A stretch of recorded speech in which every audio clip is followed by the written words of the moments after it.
Summer blowout. Huge reductions across all departments including sofas, beds and furniture. Everything must go with amazing discounts of up to 70% off. Start Saturday for 1 week only at CFC Interiors, Campsie, Derry. Thanks for the crack this morning. Got to say hi to Dara McDeed in Ramelton, celebrating his big 21st birthday on Saturday. There's a big party going on down there, I hear it, and it comes in from Marty and all the family. Have the bestest day ever. Gregory Hughes, good morning. Would you like to be 21 again? I'm happy being where I'm at now, but I have 21. I would give it a go. Sure, if you had the choice. What would you do different? Oh God, I think I would lead the probably same life. What would you tell your 21-year-old self? Oh God, this is wild. Deep. You're deep. No, I am deep. I'm thinking. You really put me. What would you?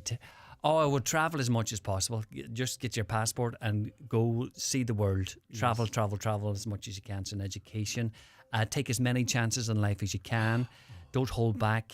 Jump in there. If you got something in the belly, firing it. Just get it going. Do stuff.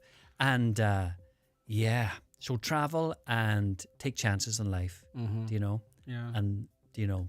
Beautiful, Lee. That's gorgeous. Thanks, Craig. What would you say now? I would say breathe. Yeah. And don't worry. Stop worrying. That's what I'd say to my 21-year-old self. I'd say stop worrying. Stop worrying. Stop worrying. But we, in all fairness, we do worry a lot. Yes. As people. Yes. And sometimes we're worrying for the sake of worrying, and these things never happen. Do you know? Yes, but it's a condition. Sometimes you can't stop it. Yeah. So I would tell myself, stop it. Yeah. My dad would say on a regular basis, cross that bridge when you get to it. Yes, that's true. That's very simple. Indeed. And your dad's a wise man. Yeah.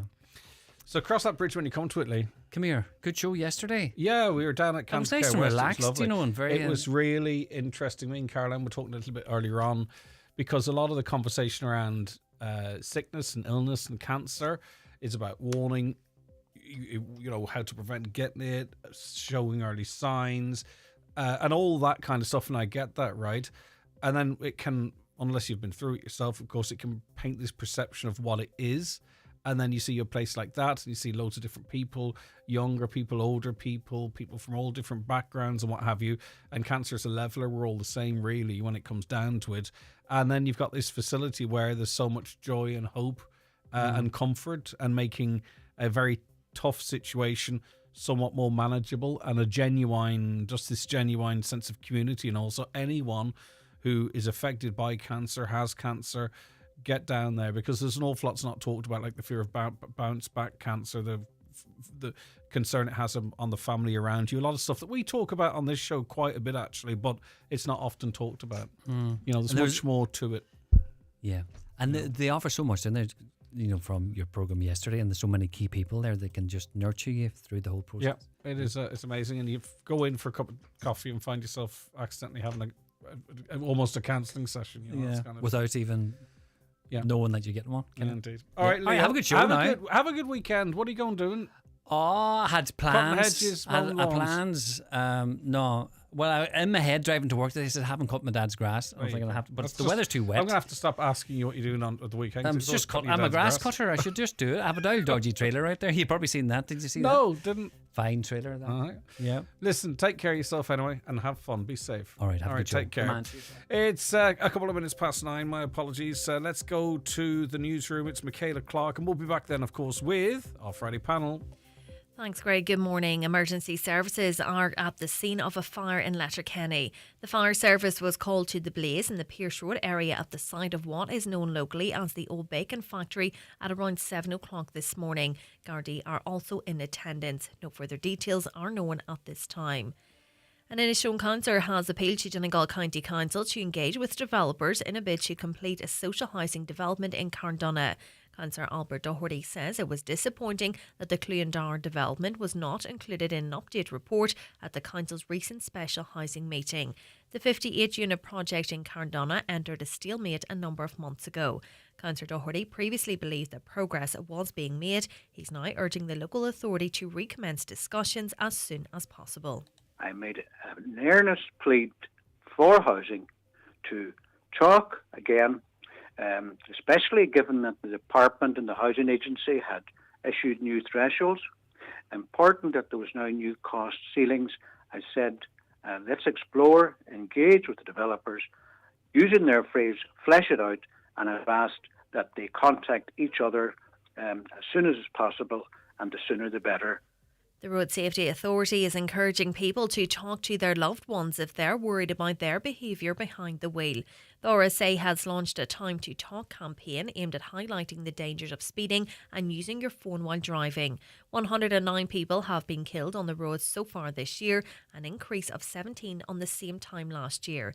Sarah O'Connor from the RSA says having a conversation could save lives. The aim of this campaign is to encourage people to have life-saving conversations, to, I suppose, intervene with family and friends and find a way to work road safety into the conversation and to talk to them about unsafe driving behaviours that they may have observed in family members and friends or in other people in their lives. A water conservation restriction remains in place in Letterkenny. Uisce Éireann says it's experiencing a high level of demand which has impacted supply in the Tullygay and Bomney areas. The water restriction is in place until 11 o'clock this morning. The utility is appealing to people in Letterkenny to conserve water and protect supply in a bid to replenish reservoirs. Uisce Éireann says crews are continuing to monitor demand and are working to minimise supply disruptions. Finally, for weather, it will be a day of sunny spells and scattered passing showers. A few heavy showers will occur into the afternoon and early evening, with highest temperatures of 16 to 18 degrees. That's all from Highland Radio News for now. We'll be back with news again at 10 o'clock. Until then, good morning.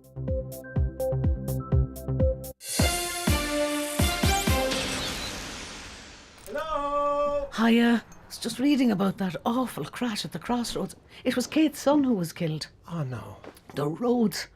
So many deaths. Colm, look, I'm not nagging, but I've seen you flying up that road. Please slow down. Imagine it was your death notice. Ma'am, it's grand. I don't ever want the Gardaí calling here. Chat to your loved ones about their unsafe driving today so you don't lose them tomorrow. A message from the Road Safety Authority. And now, it's time for the talk of the Northwest. The 9 to Noon Show with Greg Hughes on Highland Radio.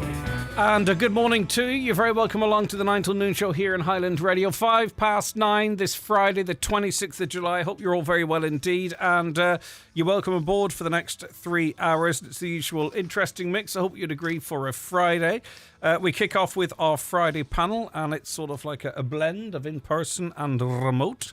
John McNulty is the Donegal County Ladies Manager and a business person. Good morning, John. Thanks very much for calling in. Good morning, Greg. Good to have you with us. And we have Kieran Malooly, MEP for Midlands Northwest. Good morning, Kieran. Good morning, Greg. Good morning to your listeners. Good to have you with us. And Emma McGrath, a teacher and co-director of McGrath School of Speech and Drama. Good morning to you, Emma. How are you getting on? Good morning, everybody. How are you? It's great to have you all with us, and looking forward to what you have to say. Right, okay. Let's kick off with the government, and it's agreed a close on €750 million funding programme for RTE over the next 3 years. Under the plan, RTE will get $225 million in funding next year from TV licence fee revenue. That's topped up then by taxpayers' money. The decision was approved by Cabinet on Wednesday after months of wrangling between ministers about how the broadcaster should be funded. This will then rise to $240 million in 2026, $260 million in 2027. And TV licence sales receipts, of course, have been declining for years and amounted to $123 million in 2023. Rival independent network Virgin Media said it was extremely disappointed over a lack of recognition of others providing public service broadcasting, which I presume includes us as well.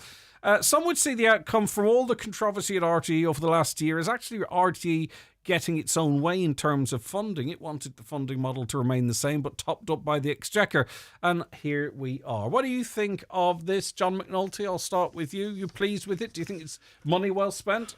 Well, Greg, I probably have two trains of thought on it. First of all, what happened with RTE this last while, you would be very annoyed with things that happened in the station and the way things were carried on and the waste of money that was used in it. And really down that line would be very frustrating for me or a lot of people that we say pay the TV licence and look forward to, we say, what you do, what the programmes are on the TV. But in saying all that, you just look at, say, that when it's all said and done, you have to look and say, well, do we want a state broadcasting station, and do we need those stations? Well, what is a state broadcasting station in your view? Because you have to really determine what that is before you can judge if we want one or not. Yeah, agree. And I think for me anyway, and from my day of when I'm growing up and looking at it, it's always been the shows that you would have looked at. Say you take your All-Ireland series, you take your All-Ireland football final, your hurling final last week, where it probably had a huge attention. Much of that's on GEA Go now. Well, yeah. I think there's still something traditional about probably watching those RT stations and the whole build up to that with people. And I think for me anyway, I always watch it on that station and I always enjoy it. And I think a lot of people do. And you have other things like the toy show where everybody makes a big night of it and all the children in Ireland watch it. And there's a lot of programs like that are probably iconic in that way. And so from that point of view, I probably look and say, right, yes, there's been a huge waste of money with RT over the years, and what do you do here? So you say, right, well, do you just let it go and not look after it, or do you say, right, well, we have to go again here? Right, well, I'm not being argumentative, right, but you could have watched the All-Ireland final on BBC and also the toy show. Now, we're talking €750 million over 3 years. I would need more. I'm not asking you to mention more programming. So don't get me wrong, but yeah. I'm going to take. If I'm at the cabinet table, John, you're going to have to give me something else. Yeah, well, I can understand where you're coming from, Greg. Like, because I do see, like, if you're even in business yourself and you're standing alone and you have to make all the decisions yourself and you have to make it work, and you take the commercial stations, that's exactly what they have to do. So I think if there is that funding that goes into the RT and that goes into the stations, they also have to look at all the commercial identities as well. You see, the reason though we're talking now is we're talking about a decision that has been made after over a year of wrangling. So it's not really what could or should happen. It is actually they've made this call now. So after all of the controversy, the flip-flops and everything else, the bottom line is we're retaining the TV licence. The overwhelming majority of it goes to RTE, and the taxpayers paying twice for it through the licence fee and now through Exchequer funding. So do you think it's a missed opportunity, or do you think this was a good government decision? I think it was probably a decision that they had to come to some agreement on it in the end up. And I think I do think there must be something in there for the commercial entity as well. I think there is something in there, and I think that has been agreed as well, that they will be looking to support them, and I think that's important. But I do also feel that there is a place for the RT stations, and again that comes down to that there has to be the governance and everything has to be a lot better in it, and really looking after how the finance is spent. And I think if that's done correctly and properly, then yeah, I do feel that decision is the right way to go with it. Okay, Kieran, what do you think? Morning, Greg. Listen, I'm not happy with the package as announced yesterday. I agree with John that it was inevitable that something was going to happen and the deal was going to have to be done, because RT is practically broke. We know that for some time. But you will know from our previous conversations, Greg, that I had in mind a format which would be principally the television license going to news and current affairs, not just in RTE, but in TV3, in all independent Virgin Media and all independent radio stations around the country. And then it was my view that the other aspects of RTE programming should be split up, and drama and areas like that in particular should be covered by the commercial advertising. Remember, RTE can still take advertising with this package, I presume, over the coming years. They're not going to stop taking ads and sponsorship as well as this government top up. So now they've got three forms of funding. In the past, you could say they had two main forms of funding. Now they have three forms of funding. I don't think it adds up. I don't think it's fair, to be honest about it. I do think RTE deserved the license fee money for one particular reason, news and current affairs. I think its investigative reporting, Greg, has been the best in Europe. It has, but again, I'm going to come back to the return on the money. Let's talk about the $750 million. I get where you're coming from. The most recent one was relating to the FAI. There was one sometime before that as it relates to horses and nursing homes, and I get that, right? Yeah, childcare. But we can count them on two hands. Do you know what I mean? Like you could argue that the Ditch, an online publication with just three people working in it, and I don't know them and I'm not promoting them, all right, have done more in the last year through a website in terms of actually affecting things than a €3 billion 3-year RTE with all the staff and all that's in there. And I have great respect for them, Kieran. And I know you're a former colleague of those. I'm not being critical of that, but we do have to talk about the taxpayers' money and how it's being spent. Absolutely, but you have to remember, it's a state broadcaster, yet it provides an investigative news service that questions the state and does so, and has done so, Greg. I think you're being a little flippant about it. It's done so for the last 40 years. I remember, I'm old enough to remember investigations by RTE into money lending in the Republic back in the 70s. This has been going on for 40 years, this level of investigative reporting. Okay. It doesn't mean I agree with the overall funding package. In sport, for instance, I disagree fundamentally. I actually believe that instead of this charade that's going on with GA Go, that the RTE and the government should have bitten the bullet on that. We should have basically said, you provide a free GA service, you pay for it from the license, not from the license fee or from the money given by the government. I do not think it's fair that people are at the moment prohibited from watching GA on the weekend because they don't have broadband or they don't have the gadget on the phone or they can't wire it up or whatever it is. I think this was the chance for the government to say, listen, we're giving you the funding now. Provide the GA coverage right across the country to the 32 counties and let that be it. But no, we're still going to be left with this model whereby some people are going to sit down on a Saturday afternoon, particularly older people who are not used to the equipment, are going to be denied coverage of the games. Okay, but it's going to happen again next year. You could argue that many of those games would never have been broadcast in the first place, but I do take your point, and we've had the GEA conversation. Before I bring Emma in, though, Kieran, like you talk about the current affairs and the scrutiny, all that kind of stuff. As a listener, and I'm a radio listener primarily, believe it or not, for access to a minister on Morning Ireland every single day, that minister pretty much gets a handy ride. To the point where... I don't agree. No, I don't agree. I don't agree at all. Really? I think that's offensive to people like Sean O'Rourke, Rachel English, top-class broadcasters who absolutely brought ministers over the coals on RTE radio. I've heard it many, many times. You're being a bit selective, Greg. When you go back and think in history, even Charles Hy's demise happened on RTE's This Week programme, where he was absolutely interrogated about his relationship with Michael Smurfit. I have no doubt. I don't know. There was no soft interviews when it came to the hard stuff. Of course, but that's historic. I mean, you also remember a public slapdown. Bertie Ahern with Brian Dobson in recent times. You remember that one? Yeah, but you're going back some time again. But also, we're talking about it. You heard, for instance, Pascal Donoghue's slapdown of the presenter, whereby RTE had to apologise for daring to question VAT on children's shoes, and then you have the scrutiny that the likes of Mary Lou McDonald received during the week. I have not heard in recent times, Kieran, any level of government scrutiny and pressure on funding and actually having to back up what they're saying for a government minister that I heard for an opposition leader. But you don't agree with that. You think that's an unfair statement. I know when I left RTE just almost 4 years ago. And I remember one of the last interviews I did with a former Taoiseach, Brian Cowan, and I asked him if he was ashamed of the way the government was funding the service.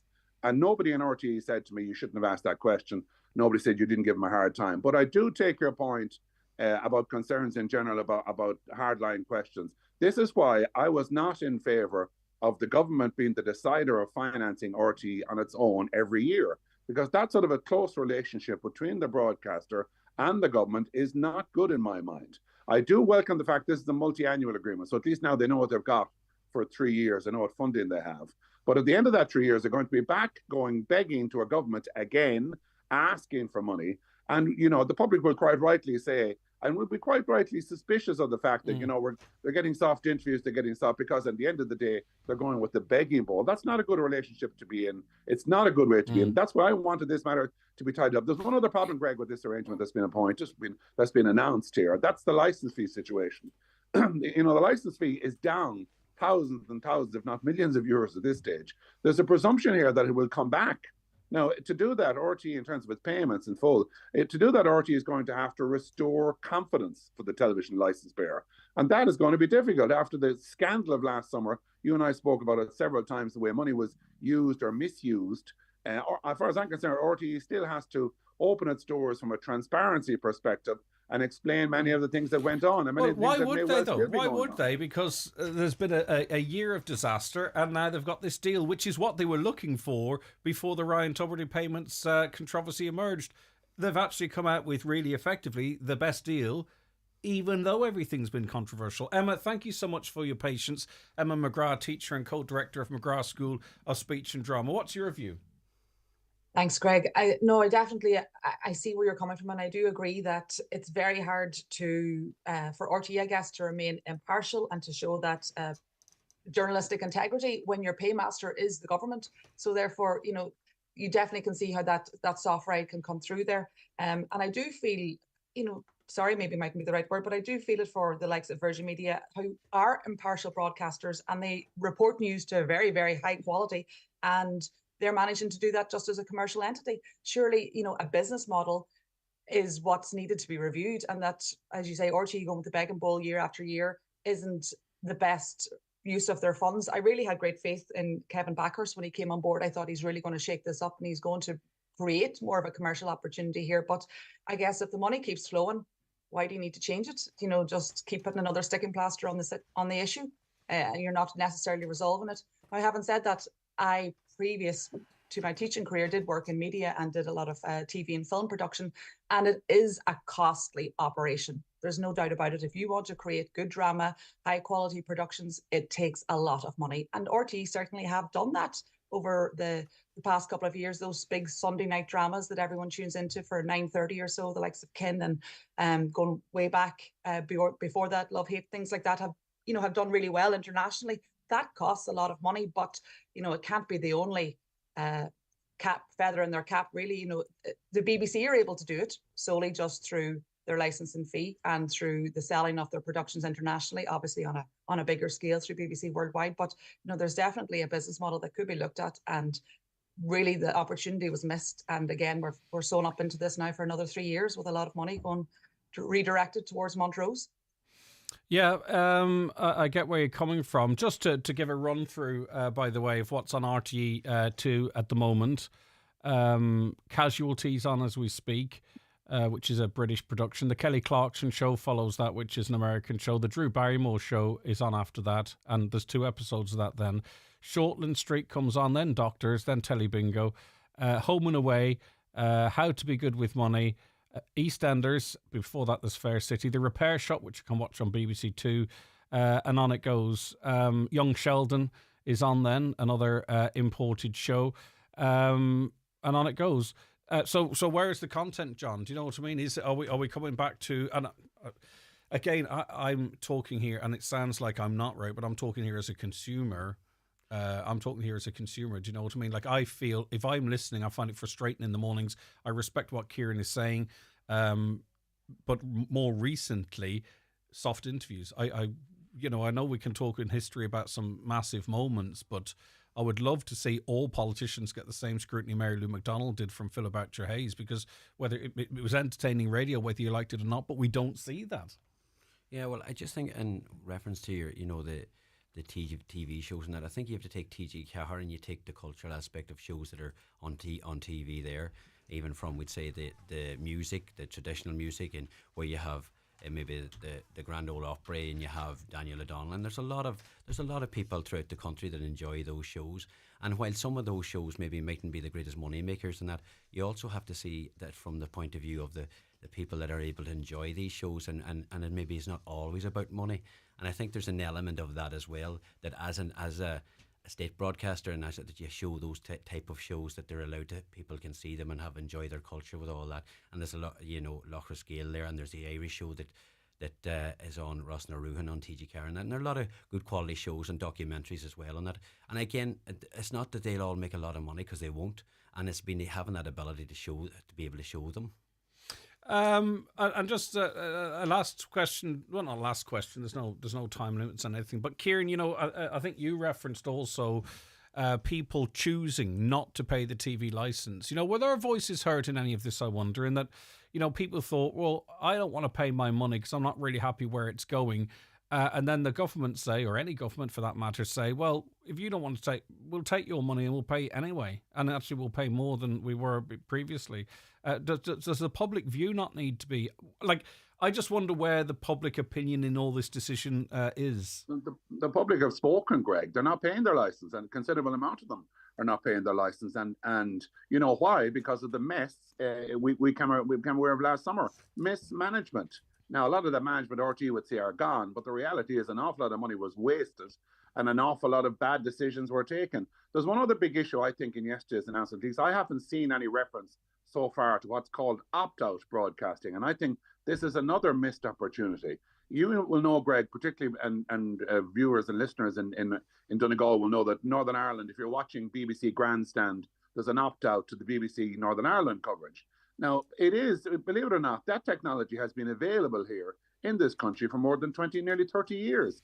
I actually took part in a trial of that way back in the 90s, where RTE Northwest could come on air during the end of the 6 o'clock news, or indeed RTE Northwest could broadcast a match from Ballybuffet any Sunday on its own. It didn't have to. This is one of the issues I was annoyed about when GAA Go came along, and RTE said, we don't have the platform to show all these games. Well, you know what? They have another 5 platforms, or 6 platforms, if they looked at it. And I think this was an opportunity to do it. If viewers in the Northwest wanted to watch the county final from Donegal on a particular Sunday, if it's not on TG Carr, obviously, if there's an opportunity to show another one, I think there should be the opt-out service. Now, it would have cost a very small amount of money. It's involved in a digital breakup of the broadcasting transmissions, but it has been used in the past, and I think it was a missed opportunity not to bring forward that now. So we had regional television and independent television from the regions as well coming forward, because I'm a little bit skeptical about how much television we're actually going to see from the regions, Greg. There's a reference to Cork and Limerick in some of the RTE information that's coming out. Very little reference to the RTE studios in Sligo, or indeed Athlone or Dundalk for that matter, not to mention the facilities they have in Donegal. So I'd like to see a serious effort being made to creating regional television news from Donegal and the Northwest as part of this investment. Yeah, I mean, but like there's one correspondent covering the area. That's pretty much it. It's quite a big area, isn't it? Emma, would you be in favour of that, more regional programming from RTE? Absolutely. I think it would be a more inclusive model, really. And, we are always feel that we are neglected or forgotten about up here. So absolutely, then, Highland do such a great job of presenting those local stories to us, but it would be great to see a visual alongside it. That's where people want to get the news. They want quick, snappy, informative pieces, but they also want to know what's happening in their locality. But I think that would take a lot of investment of infrastructure, and as you say, we're such a vast area. But then again, you've got to speculate to accumulate. I think what the BBC did, they recognised that they were very London-centric and decided to produce programming from different parts of Britain to change sort of, I presume part of it as well was to change the mindset, and a lot of the national media, John, I'm not sure if you agree or disagree, and this is not just RTE, it's all of it, can be quite Dublin-centric because there's a bubble there, isn't it? The journalists are there, the politicians are there, the seats of power are there. It would be interesting if we looked at a model whereby, like, it's that RTE produce some of its program from different places outside of Dublin. Maybe it might change the think. Yeah, I agree with you on the ability to do that.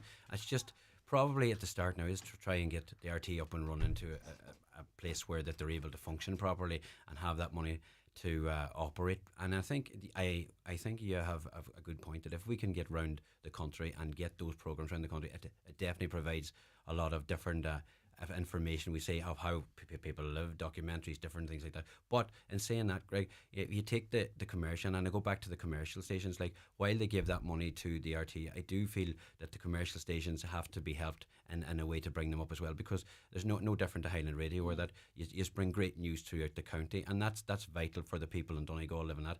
So I believe that they have to invest in yourselves as well. Yeah, just one question on that, Kieran, from you as well, given your background. I did hear, I don't know, someone representing independent radio talking about how it was a bit of a burden that local radio stations had to have a 22 or 20% output of current affairs, and that's not sustainable. I hope they're not looking to water that down in any way, shape or form, because I think it is actually pivotal, and it would be local radio shooting themselves in the foot. I mean, you have to try and make that work for your station to work. I mean, there has to be it has to make commercial sense for something to be on air as well, be it RTE, Virgin Media or Highland Radio. I'm not a big fan of all current affairs being funded because we really need them. You know, you need to be doing it right and to be self-sustaining as much as you can be, I think. No, I agree with Greg, and totally. I would be absolutely against any watering down of the service whereby we saw less than that 22%.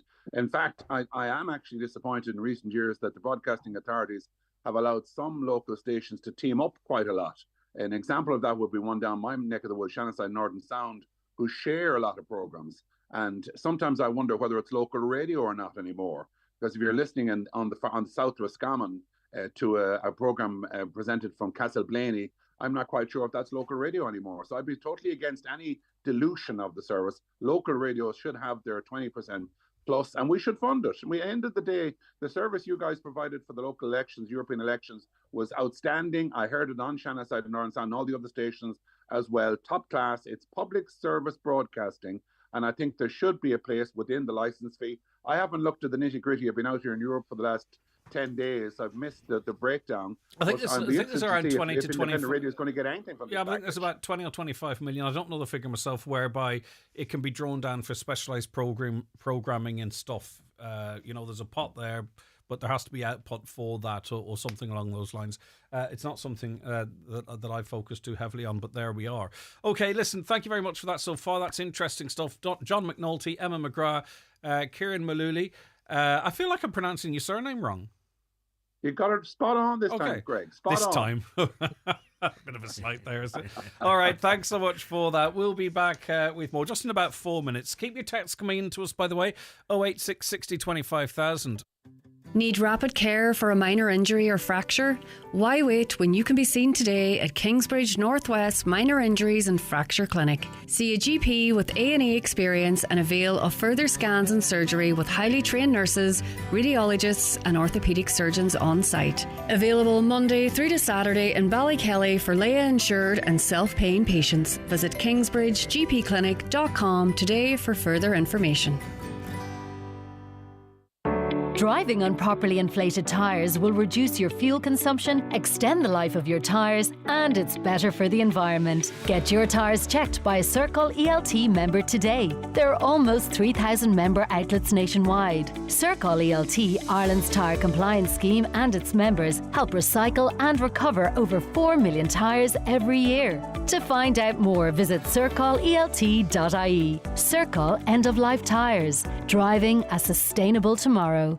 Every day's an exciting adventure with the National Trust. Spend summer exploring magnificent mansions, glorious gardens, tree-lined trails and riverside rambles. Hop into the wildlife heptathlon at Mount Stewart or walk the plank by the River Blackwater at the Argery. Pick up pond dipping kits at Florence Court. Take aim at archery at Castle Ward or try lazy lawn games at Rowan Garden. With lots of "Can we come again?" on the way home. Search National Trust NI to find out more. National Trust, for everyone, forever. New store Call of the Wild is now open on Main Street, Letterkenny, with top quality outdoor clothing, footwear and equipment. Also the best advice and great service. Top names include Bearcouse, Yeti, Gore-Tex and Orca. Also Rip Curl, Camping Gaz, Hoka and many more.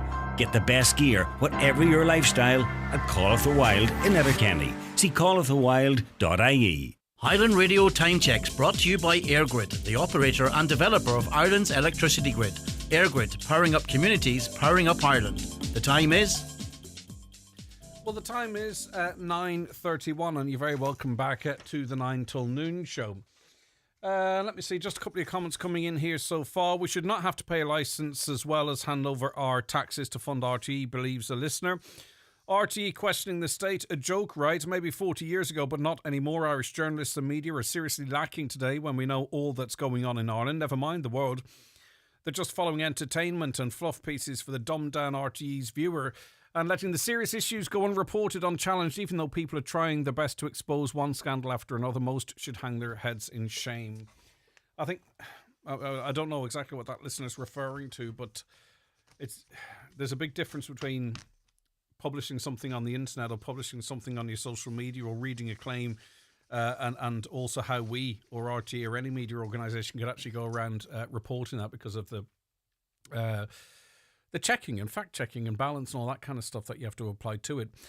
John McNulty, we got the runners and riders for Fianna Fáil's selection convention. A lot of speculation that you could be running for Fine Gael. What's the story there? Is that something you want to do? Is it something you would be open to? It's probably something that I would be open to, Greg. I met with the Taoiseach Simon Harris last Friday at the McGill Summer School. I had a cup of tea with him and we had a chat, and we had a good conversation on things. So for the minute, I think the conventions are the end of August, so it's something that maybe is on my mind at the moment. Will your name be in the hat? It's possible. It's possible, all right. There may be a few things yet to iron out, but it's possible. What without obviously, if it's your personal life or anything like that, I'm not asking. Yeah. But is there anything public like in relation to that? Is it like the way the party moves forward, what the strategy might be, or is it only stuff that you have to figure out for yourself? It's probably stuff I have to figure out myself first. Guess, yeah. At the moment. Do we know if it's going to be a one candidate strategy or two, or? Well, past history has been two, so I'd imagine it will be two this time as well. I would think that because Donegal is a big county, so I'd expect it to be two. And there is there's a lot of Fine Gael voters out there, a lot of Fine Gael voters in and around where you're based. You would feel that you could tap into them significantly, I'm sure.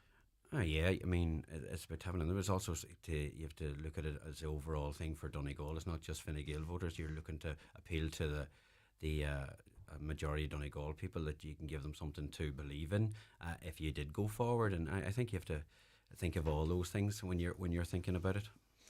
A lot of people not happy with the setup you aligned yourself with in Europe, Kieran. That they thought you were maybe a little bit more. Maybe right-leaning in your views, and you found yourself snuggling up to a more left-leaning grouping. It's proved quite controversial. Yeah, I'm glad about the opportunity to talk about it this morning. Give you a full rundown of how it developed. Well, let's not get Greg, too full. I suppose in the first instance, I went to the election before the voters as an independent Ireland candidate. By the way, good luck to John. Anybody who puts their name in front of the electorate is high in my estimation, and good luck to him on that. But I went as an independent candidate. And then I went to successful, thanks to the voters of Donegal and the Northwest. I went to Brussels. And, I suppose maybe I was a bit naive, but when I got there, I was very disappointed by the attitude of the main groupings when I started to try and get in there among the committees and align myself. For instance, and this is something maybe John will bear in mind when he meets his party leader and others down the road. When I spoke to all parties, all groupings, I spoke to almost all groupings in Brussels. I think I ruled out the ECR, the far right group. But the group I did speak to, one of the early groups I spoke to was the EPP, which is the Fine Gael party largely. And I was dismissed out of hand immediately. In fact, Sean Kelly, the Southern MEP, is quoted as describing me as a freelander, a freewheeling independent who EPP would not speak to and would not consider having on their grouping. So, I hope the voters of Donegal bear that in mind when independents come their way in the future. There was quite a dismissive attitude towards independents out there. But yet, the longer I went on in the negotiations, Greg, the more I realised that if I was unattached in the European Parliament, I would not get on any committees. As it was, I struggled to get on 2 or 3 committees, but being unattached, you would be out in the cold entirely. What does that mean? That means you'd have no say on critical issues, no vote at committees and critical issues, and you risk the chance of being left irrelevant, I suppose, for a 5-year period. Now, some people might say you can go up and down the corridors of Brussels making speeches and doing great social media posts, but that's not my style. I want to achieve something in Brussels, so I searched for a party that did have commonalities, what I was looking for, and I found the European Democratic Party to be very, very similar. For instance, Christine Singer, their MEP, is in the farming sector like myself, somebody who's looking very carefully at the common agricultural policy changes, wants to see a budget increase, wants to see new funding for environmental schemes for farmers. So I sat down with the EDP and eventually we aligned ourselves to them. And they have 10 MEPs here in Europe, 10 MEPs as compared to Fianna Fáil's 4 MEPs, yet they all sit together in the Renew grouping, which is where I sit at the moment. I have to say what went on, Greg, after that for a 3-week period was akin to the Ballinasloe Horse Fair by 5. The horse trading in terms of getting on committees was one of the most difficult parts of the job for me. But did you sell out for the electorate, even if it means maybe those that voted for you, if they had have known which way you might go, might have said, well, you know, I'd prefer to vote for someone, even if they're just walking up and down the corridors of power and making TikToks, that they wouldn't align themselves with a grouping who are very much in certain areas against my way of thinking. Well, I know what you're saying, but I sent out almost 1 million flyers to the homes of the country in the Northwest. And on it, I pointed out that I was a worker. I gave examples of the 3 projects I had achieved. I mean, capital projects put in place. I was never going to go to Brussels to make speeches. But I have to say that I am disappointed I didn't get on the Fisheries Committee, the PESH Committee that I did target.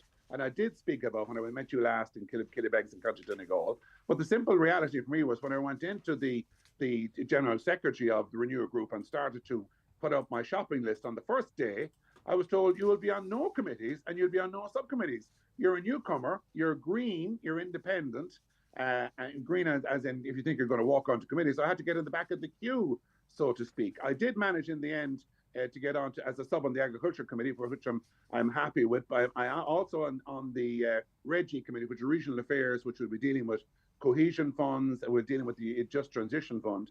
And I have to tell you this morning, I have also arranged that I will be able to monitor the PESH Committee, and I will be able to work, or at least I hope to be able to work with the committee member, the subcommittee member, which is Luke Flanagan from County Roscommon as well. So It certainly was an eye-opener for me. But I will say one thing about this whole process.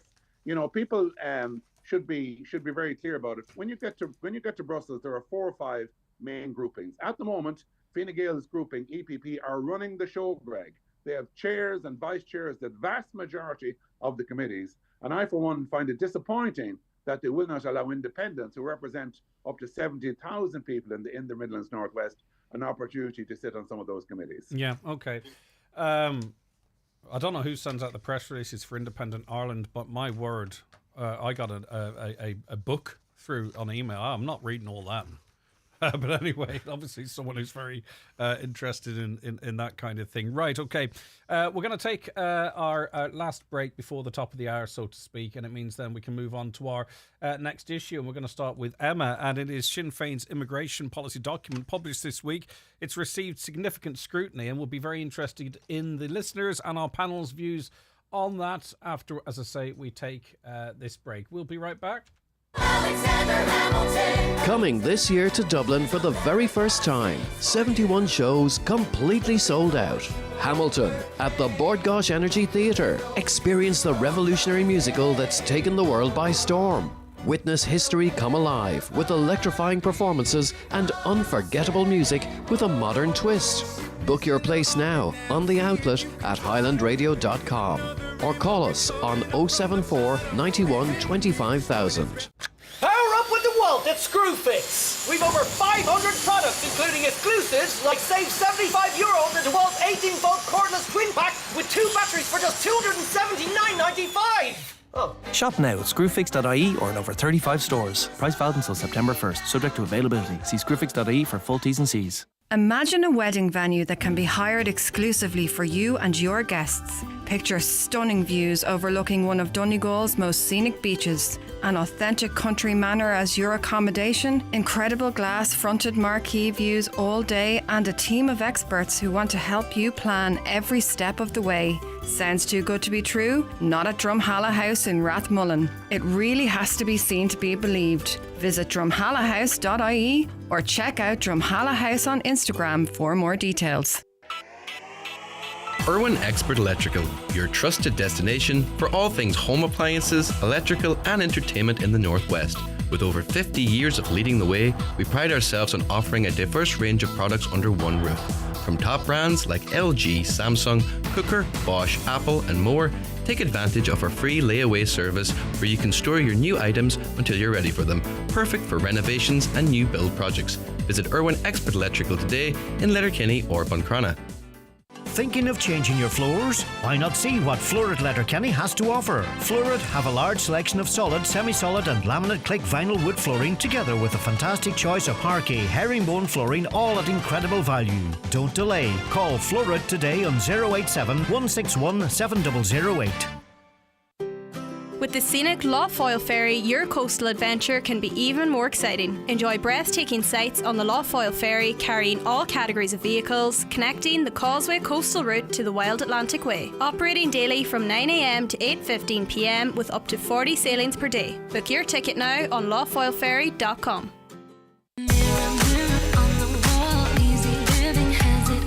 Easy Living Furniture's sizzling summer sale ends this Sunday. Don't miss out as absolutely everything's reduced across sofa, dining, bedroom, mattress and accessories. Summer sale ends Sunday at Easy Living Furniture, Crescent Link Retail Park, Derry, Londonderry, or online at easylivingfurniture.co.uk. Mirror, mirror on the wall, Easy Living has it all.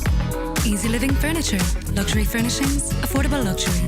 For all your training needs, Northwest Forestry Services Training Department Ballybuffet offer a wide range of courses from training bodies such as NPTC City and Guilds, QQI, LADRA and ABA International. Courses include all land-based services such as chainsaw, tree climbing and rescue, pesticides, working in heights and ATV training. Other courses offered include first aid responder, manual handling and building safety, to name but a few. For a full list of training courses and availability, contact Northwest Forestry Services Ballybuffet on 074 9132033.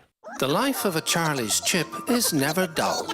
Once they're selected, they're off to Charlie's, where they lose that jacket, have a nice wash and get into shape. Before going out, there's always a few nerves, totally unnecessary, because, let's face it, they always go down well. Enjoy Charlie's Chips to sit in or take away daily from 12 to 8 at Pierce Road, Letterkenny. When the hunger hits, pull into Charlie's. On Business Matters this week, I'll be speaking with Steve Bradley of Into the West about the prospects of re-establishing a rail link between Letterkenny and Derry, and also Larissa Feeney of the Donegal Women in Business Network about its big 25th anniversary event. So join me, Chris Ashmore, for Business Matters after the 6 o'clock news on Sunday. Business Matters on Highland Radio is brought to you by Local Enterprise Office Donegal.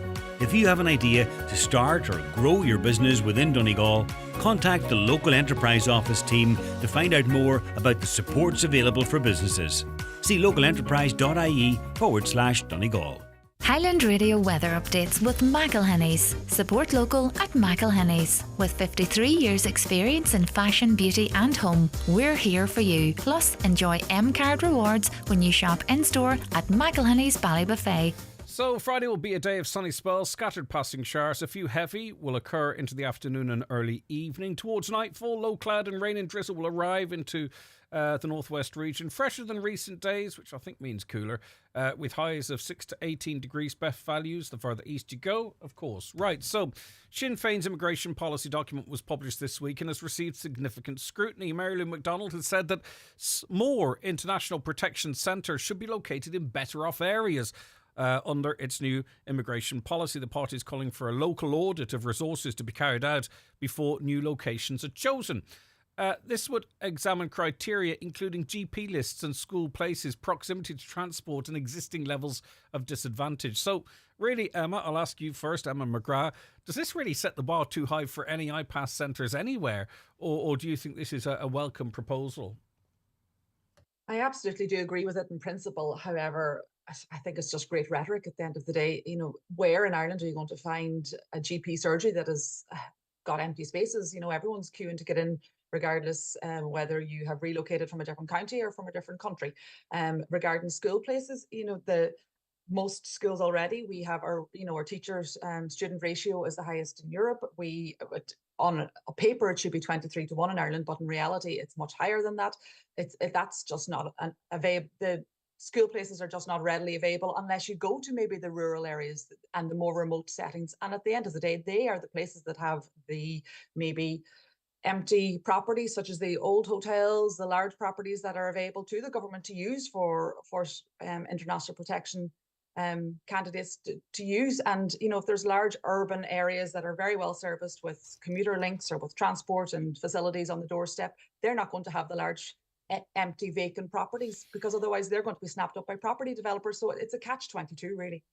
Well, Crown Paints, there was lots of proposals to do other things with that. They couldn't get it over the line, I think, in terms of planning. But then, obviously, they were able to progress with this IPAS plans, because we're talking here about large centres here.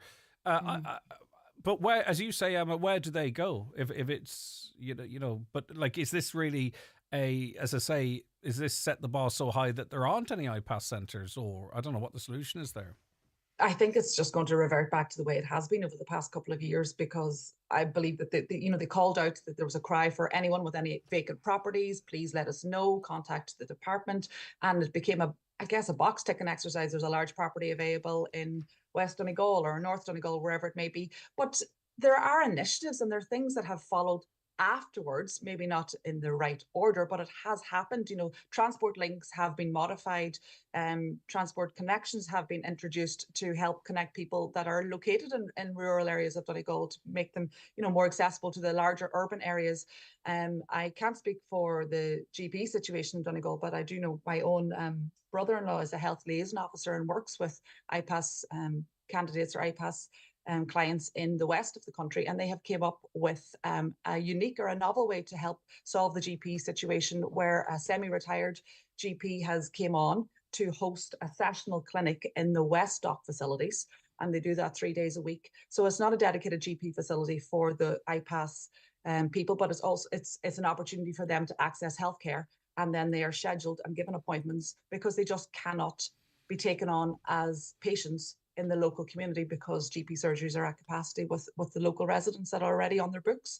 So, there are initiatives and there are ways, I suppose, to support IPAS people when they do arrive, and to offer them, I suppose, the access to the education, the access to the healthcare, although maybe just not in the right format. Ideally, it should come first, but I mean, time is of the essence enough in many of these situations also.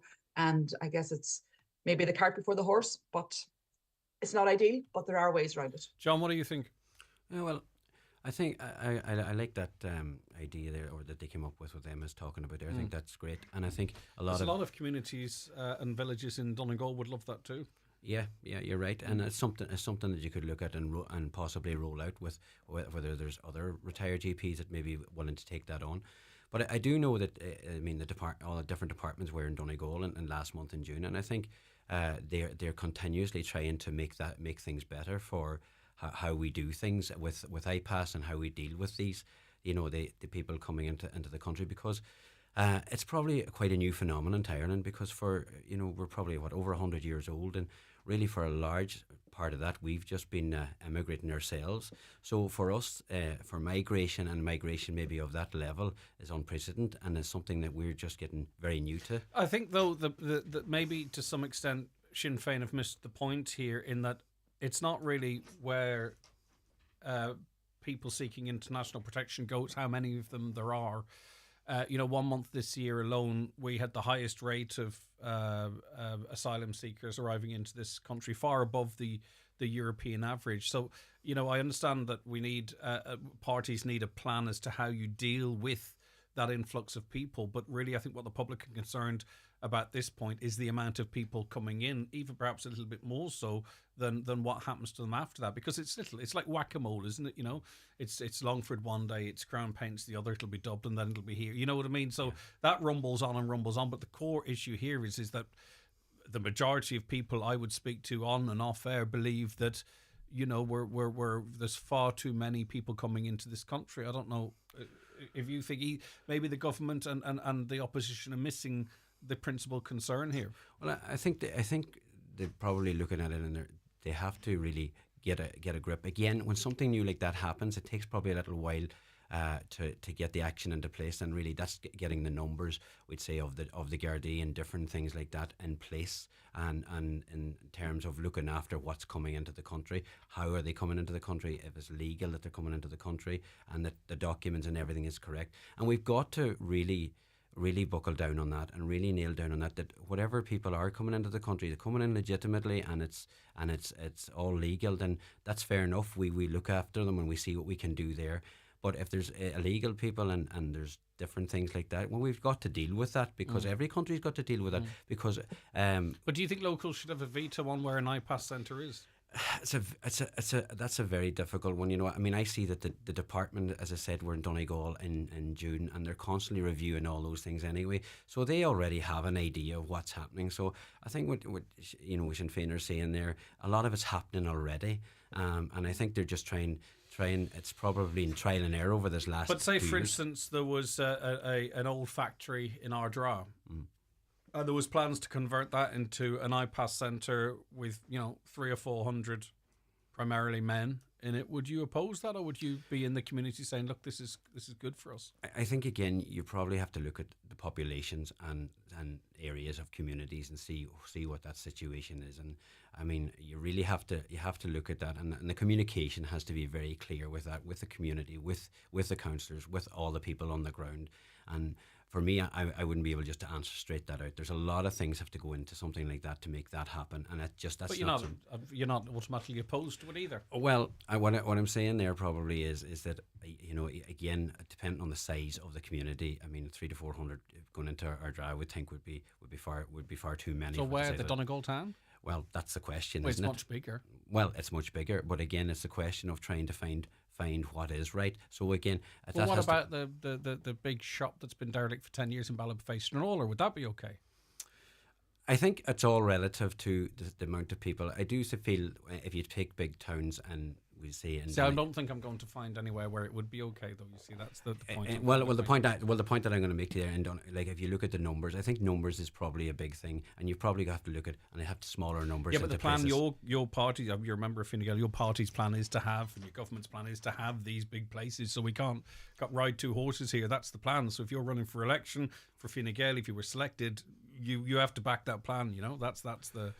Well, I think you could also you have to give your view on that plan, and I mean that plan can change, and it's up to the people within the party to make that plan change and to suit the narrative of what's happening in Donegal, and I would have to reflect the views of the people of Donegal on that. Okay, Kieran, what's your view? Well, I haven't read all the Sinn Féin document, Greg, but what I did read more generally were 3 or 4 sections of it, which were very similar to what I read in the Independent Ireland policy, which we unveiled last year. For instance, I see now that they've decided that we're not going to support hoteliers and make millionaires around the country. That's been an Independent Ireland policy for months. We're sick of watching vast amounts of money being poured into private interests around the country so they can get richer and richer.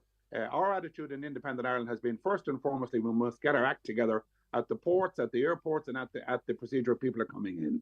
As John has said, if people are they're coming across the border, the majority is coming across the border. How do you get that in order? Well, I believe actually after the changes in the UK in recent times in terms of government, Greg, that won't be the case in the next month or two. No, I think that's going to change dramatically. I think the absence of the Rwanda situation is going to change the whole movement situation across the Irish Sea, and I think that is going to change. But we have to have people at our ports and airports who have enough staff, have enough time available, have enough resources. But what would they do to be able to make decisions within 90 days? That's the big issue. So here. where would you put people in the interim? 90 days.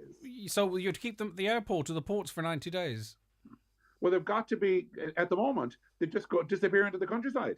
I mean, that's unfortunately the situation is at the moment. They're going into some centres, then they're going, a lot of them we don't know where they are at all in the country. I mean, I want to talk about where they should be going. If it is a case that asylum seekers have successfully applied for asylum here, we're back to consultation. And this is the critical thing. You know, Greg, I told you before, I worked with a group of people in County Roscommon where we brought in over 300 people from Ukraine. In that situation, we looked around the county to see if there was a facility, a building, which was available. We found a building we thought was good, the old Dunaman Capital it was called. It was a derelict Irish Wheelchair Association building. We sat down with the local people. We sat down with the authorities in Roscommon, the county manager. We looked at the building itself, what was possible. And today, 70 people still live there with the support of the local people, with the cooperation of the local people. But our government has had a problem with consultation. That seems to be the big issue. Yeah. They're afraid to come and meet local communities. Yeah, but the bottom line is you know, and I mean, your example is slightly different from an iPass centre. The bottom line is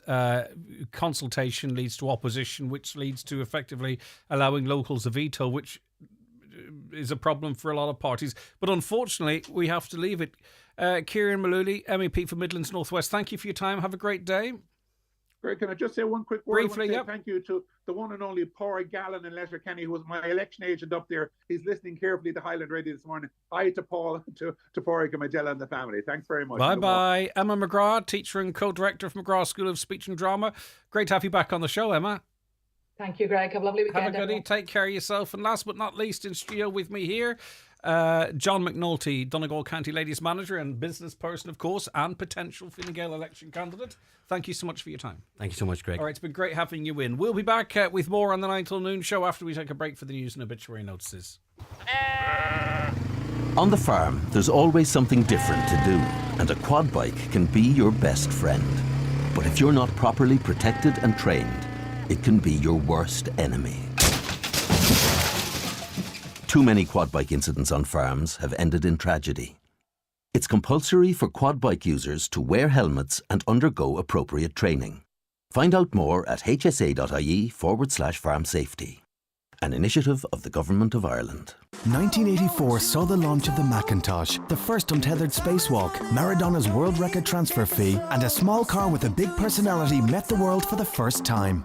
The Seat Ibiza is 40 years young. To celebrate, Seat introduces the special edition Ibiza with a range of style and design features to make it even better. And not to be outdone, there's also a limited edition Arona to stir the senses. The limited edition Seat Ibiza and Arona. Discover our latest offers at DMG Motors Donegal Town. Brian McCormick Sports, your home for fitness trainers. The new impressive Ghost 16. Soft and smooth experience with every step. Oka Clifton 9. Even lighter for everyday miles in new summer colours. Get your free delivery on bmcsports.ie. House Pride Furnishings Summer Sale Weekend event has arrived. This Saturday, Sunday and Monday, join us in store as we launch our mega summer sale. Champagne and nibbles on arrival. Spin to win gift vouchers and freebies. Exclusive discounts on sofas, beds and dining sets. It's all happening this weekend at House Pride Furniture, Abercorn Square, Staban. Don't miss it. Online at housepridefurnishings.com. 29,000 jobs and €3 billion on the line. For more in your Irish Farmers Journal, here's Paul Mooney. Our exclusive KPMG report lays bare the cost of mounting red tape on farming in the rural economy. New 70% slurry storage grant to finally open. Find out when you will get your acre scorecard. Tensions run high as straw scheme row rumbles on. Teagasc confirms drop in farm incomes. Fresh questions over targets for rewetting land. And retailers refuse to cooperate with agri-food regulator. All inside this week's Irish Farmers Journal. Live, on air, online and on the Highland Radio app. This is Highland Radio News. Good morning, it's 10 o'clock. Donal Kavanagh at the news desk. Emergency services are currently at the scene of two fires in Letterkenny. The fire service was called to a blaze in the Pierce Road area at the site of the old bacon factory at around 7 this morning. Gardaí are also in attendance. Meanwhile, investigations are continuing into a second fire outside the town. The blaze broke out at 5 this morning in what's understood to be a derelict property in the Lismonaghan area. No injuries were reported. Again, Gardaí have confirmed an investigation is continuing. As Media Minister Catherine Martin rejects claims today that the government has handed RTE a blank cheque, a Midlands North West MEP doesn't believe the funding for the broadcaster is fair. It was agreed that RTE would be funded through a hybrid model of the €160 licence fee, direct exchequer grants and €725 million to be allocated over 3 years. The government says it's important to ensure public service media is properly funded. Commercial media outlets have complained about the move, saying they also provide public service broadcasting. Minister Catherine Martin says funding is also being provided to the commercial sector.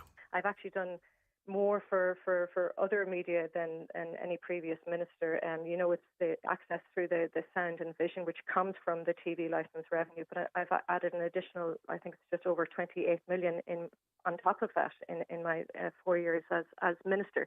But I am very cognizant of the concerns. However, on today's 9 till noon show, Midlands North West MEP Kieran Mullooly said RTE effectively has more funding now than it did previously. Remember, RTE can still take advertising with this package, I presume, over the coming years. They're not going to stop taking ads and sponsorship as well as this government top-up. So now they've got 3 forms of funding. In the past, you could say they had 2 main forms of funding. Now they have 3 forms of funding. I don't think it adds up. I don't think it's fair, to be honest about it.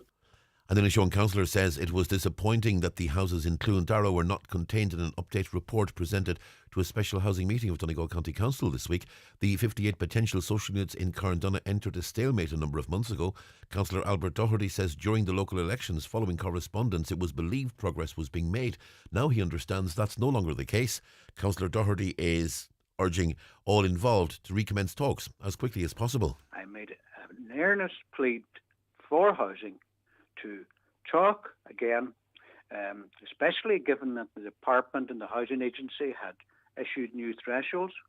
Important that there was now new cost ceilings. I said, let's explore, engage with the developers, using their phrase, flesh it out, and I've asked that they contact each other as soon as possible, and the sooner the better. The Road Safety Authority is encouraging people to talk to their loved ones if they're worried about their behaviour behind the wheel. The RSA has launched a Time to Talk campaign aimed at highlighting the dangers of speeding and using mobile phones while driving. 109 people have been killed on Irish roads so far this year. That's up 17 on the same time last year. Sarah O'Connor from the RSA says having a conversation could save lives. The aim of this campaign is to encourage people to have life-saving conversations, to, I suppose, intervene with family and friends and find a way to work road safety into the conversation and to talk to them about unsafe driving behaviours that they may have observed in family members and friends or in other people in their lives. Donegal County Council has launched a new community newsletter.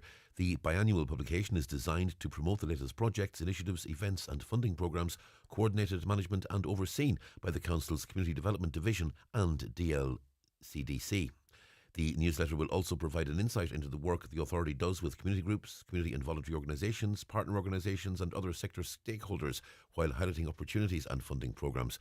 The newsletter is available to download from the Council's website. And Barack Obama has endorsed Kamala Harris in the 2024 US presidential race. The former president and First Lady Michelle Obama have said they're proud to endorse the current vice president. Their endorsement has been revealed in a new video that's just been published. I can't have this phone call without saying to my girl Kamala, I am proud of you. This is going to be historic. We called to say Michelle and I couldn't be prouder to endorse you and to do everything we can to get you through this election and into the Oval Office. Weather forecast: a day of sunny spells and scattered passing showers. A few heavy showers occurring into the afternoon and early evening. Top temperatures today 16 to 18 degrees Celsius. And that's Highland Radio News. Check all of today's news on our website, highlandradio.com. Next news headlines at 11 o'clock. But until then, from the news team, have a very good morning. The obituary notice says for this Friday morning, July the 26th. The death has occurred of Mary Rainey, née Callaghan, formerly of Coal Hill, Newton Cunningham, County Donegal. Requiem Mass for Mary will be held in All Saints Church, Newton Cunningham, tomorrow at 12 noon, followed by burial in the adjoining cemetery. The death has taken place of Noel McAuley, number 1 St Anne's Terrace, Sligo, formerly of Glencosh, Lifford. Removal from his former home at Glencosh, Lifford this evening at 6 o'clock, going to Clonley Church of Arnon, Lifford for reception prayers and to repose overnight. Funeral service there tomorrow afternoon at 2:30, followed by burial in the adjoining graveyard. Family flowers only please. Donations in lieu if desired to Clonley Church, care of Doris Crawford or Terence McClintock, funeral director. The house is strictly private please. The death has taken place of Patrick P.J. McCluskey, late of 80 Ballyhannon Road, Coolcloney, County Derry. His remains are reposing at his late home. Funeral tomorrow afternoon, leaving his late home at 12:15 for 1 o'clock Requiem Mass in St Patrick's Church, Claudy. Interment immediately afterwards in the adjoining cemetery. The Requiem Mass can be viewed live on mcnmedia.tv. Family flowers only. Donations if wished in lieu to WHSCT Haematology Fund, care of McLaughlin Funeral Directors, Dungiven. And the death has occurred of Cathal McGlynn, Butcher, Thompson Duff Clohan. Cahill's remains are reposing at his home. Funeral from his home this afternoon for 2 o'clock Mass in the Church of Perpetual Succor Glenfin, with burial in Kilty Vogue Cemetery. House is strictly private to the family this morning before the funeral. The Requiem Mass can be viewed on mcnmedia.tv. Family flowers only, donations in lieu to the Donegal Hospice, care of Marley Funeral Directors or any family member. For family information and more details regarding wakes and funerals, please go to highlandradio.com. Highland Radio. If you're not with Energy, chances are you're paying more than you need to for your electricity. As Ireland's newest energy provider, we offer Ireland's cheapest electricity rate, saving our customers over €550 a year. So if you want to pay less for energy, simply pay a visit to unoenergy.ie and sign up for big savings with smaller bills. With Energy, you just know. Energy fixed discount rate EAB 1260 euro. For T's and C's and rates, see unoenergy.ie. Cutting through the spin. The 9 till noon show on Highland Radio. And you're very welcome back to the programme. Thanks so much for a busy first hour on the communication channels. A caller says the government says that they do communicate with community, but who in the community do they actually talk to? Organisations who are making money off refugees, says a listener. Another, Marilyn MacDonald, thinks this will be enough to fool people. Again, the old rich against the poor. The people have consistently said in particular areas that they don't want huge numbers of unknown people in their area. She said they can't consult. They can consult with communities, but the community can't veto. So what's the point in that? Well, the point is presumably you have a conversation, you allay fears, you talk about maybe some investment in the area, and the locals go, all right, I'll go with that. That's what presumably the plan is. Hi, Greg. Interestingly, the new approach affords communities the right to have a dialogue and be given information, input their views democratically, similar to the planning process, but they do not have a veto. My understanding is that planning objections can result in the plan not going ahead, essentially a veto. It appears, well, not really, because planning objections are put in and then they're considered, and a planning objection can result in a plan not going ahead, but it can be overruled by the planner as well. But reading on, it appears that the Sinn Féin plan is to tell communities who's coming, a positive change, allow the community object in good faith, presumably without being accused of being racist, another positive, but the migrants will arrive regardless as the communities do not have a veto. Sadly, a new package for more of the same, it appears, believes one listener there. Could we not just put a moratorium on new arrivals under the current EU agreement and put in place systems to allow iPass access to flight logs so that passport ditchers can be identified and repatriated until we seriously address the overarching issue, the lack of social housing? Well, the bottom line is under the current laws, whether people like it or not, it doesn't matter your background, where you're from, whether you've got a passport or not, whether you dumped your passport down the toilet of the plane or not. As soon as you set foot on Irish soil, you are entitled to claim asylum and be processed as such. So you can't throw people back on planes because they don't have a passport, because they are entitled in that instance to claim asylum, and that has to be processed. Hi, Greg. Kieran, the Independent, didn't have a problem with Montrose while he was there for nearly 30 years on the salaries, pensions. It is Irish private production companies making some of the best TV. RTE just use mine and your licence fee to buy from them, and foreign products not make it. The South Dublin media are unbelievably biased. They are merely a propaganda arm paid for by Joe the Public. That's according to Oisin. Ireland is getting nothing from Europe. They've taken away our fishing and farming. The right wing could have been elected in France, but everyone gathered together to stop them. Immigration is the biggest problem in Europe at the moment. Well, what happened in France was democracy, whether one likes it or not. The left contrived to keep the right out. That, I suppose, is that democracy. Eventually, effectively, it is public votes. Public votes that determine that. Immigration, I think, is recognised as one of the biggest problems in Europe at the moment. Even Ursula von der Leyen seems to concede that in promising extra border security and what have you. Good debate this morning. Enjoyed listening to the different viewpoints, and as always, very balanced, Greg. Hoping to hear John McNulty's name come forward as a candidate for the general election. I believe he could bring an interesting, calming and measured perspective to politics. Thank you, Greg, Caroline and the team. Regards from Breed in Rathmullen. Breed, thanks so much for your input. Greatly appreciated. And thanks to everyone who texts in, even those... not even those, everyone. And some criticism comes in as well, of course.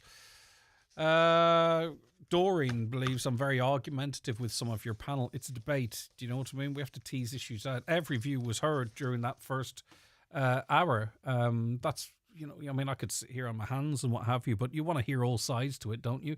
All different angles.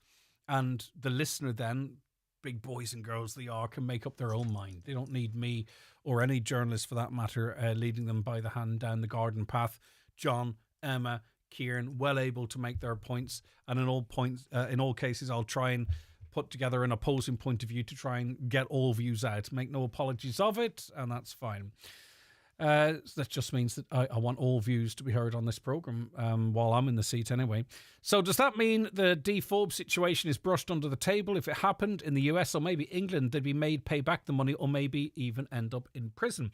Well, like, the only thing I can determine from it is that everything that's happened over the last year since it all blew up is that's fine, because RTE are getting more money than they had before it. The licence fee's still in place, so it's a big thumbs up for RTE. They've won significantly there. What does the panel think about the American Biden administration and the situation in Gaza with Israel? I'm more interested in what listeners think about that. Kamala had her views on it. She seemed to have been quite firm with the Israeli leadership, saying, look, this has to end. What's happening to the people of Gaza can't continue. I'm not sure if you class her as the Biden administration, so you'd have to be more specific as to what you want to talk about. The undocumented Irish are still a problem in America. Why is no president committed to helping the Irish become legal in America? Please ask Kieran, why did you feel the need to enter politics? Well, he answered that over the course of that piece. A couple more before we take a break. Hi, Greg. We didn't pay the TV licence last year to show our disgust at the way RTE wasted taxpayers' money. However, we paid it this time, not because we're for RTE, but because we were afraid of being taken to court over non-payment, as some people were in Donegal this week. I think a lot of people paid due to fear rather than support. And part of these plans unveiled by government is that An Post will have more resources to chase up non-payers, so more people end up in court if they don't pay. Good morning, Greg. I've been enjoying the debate this morning. I had that one already. Thank you very much for that. Where are all the great exposers of corruption today, writing nonsense because they're afraid to upset their paymasters or future jobs? We get more info from online sources and citizen journalists than the mainstream media. Okay, that's fine. The thing is like, if I had... here's just an honest question, right? So say, for instance, my ambition was to work for a political party. Say I said, really, you know, I've been doing this now for 20 years. I wouldn't mind doing something else. What's a good option? Well, an awful lot of journalists go into PR for political parties or individuals. Big money, you know, 80, 90 grand a year, and all the benefits that go with that. If I kind of sort of thought, right, that is kind of what I want to do, it would have to subconsciously affect how you present a program like this, wouldn't it? You'd sort of have to, you would find yourself favouring one over the other, or maybe not, and asking a question that could scupper your future plans. Like, I say that because most of the people working in press relations in government are former journalists, you know, and their mates are working in RTE or whatever, and it's a cosy little setup down there. Fantastic for them. But if I or another journalist wanted to be in that, I don't, never, not in your Nelly. But if I wanted to be in that, would I start favouring one person over another, or being less balanced? Or maybe some people don't feel unbalanced, but I try and be very balanced, right? So I think just the small country, the relationship between politics and a lot of the media means that, you know, some of this favourable coverage is almost inevitable, isn't it? Especially then if one group of parties are actually responsible for writing cheques for €750 million. It's time for Vision Ireland Bingo on Highland Radio. It's Friday, July 26th. Playing on a yellow sheet. Reference number is S10. It's week 30. Today's numbers are 17, 88, 73, 58, 16, 8, 18, 70, 50, and 69. Phone your claim to 9104833 before 8 tonight, leaving your name, contact number, the name of the shop where you purchased your book, and we'll call you back the next working day. Get all your Vision Ireland Bingo information at highlandradio.com. Imagine a dream wedding on a lake, all-day casual dining by a magical shore, fine dining or glorious afternoon tea surrounded by beautiful mountains, or a fabulous bar filled with music, laughter and song. Imagine no more. Harvey's Point, Loch Esk, Donegal, 07497222208 or harveyspoint.com. Close by, but a different world. Looking to advance your career? At Atlantic Technological University, we can help you. Choose from over 370 online and part-time courses across Donegal, Sligo, Galway and Mayo. Build accredited qualifications in science, health, engineering, computing, business, education, design and more. From short courses to masters, study in a supportive learning environment designed to suit you. Apply now at atu.ie/flexible learning. ATU. Embark on your learning journey your way.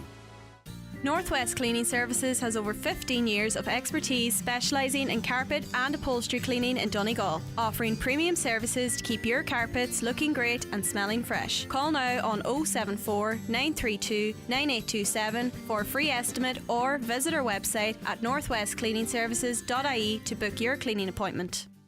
Okay, we are joined on the programme now by Teresa McDade from Letterkenny and overseeing an Irish athletics team at an Olympic Games for a second time after the Tokyo Games in 2020. Teresa, how are you getting on? Good morning to you. Good morning, Greg. Yeah, getting on really well. A little overcast here now this morning at the track. I think you probably can see it there behind me.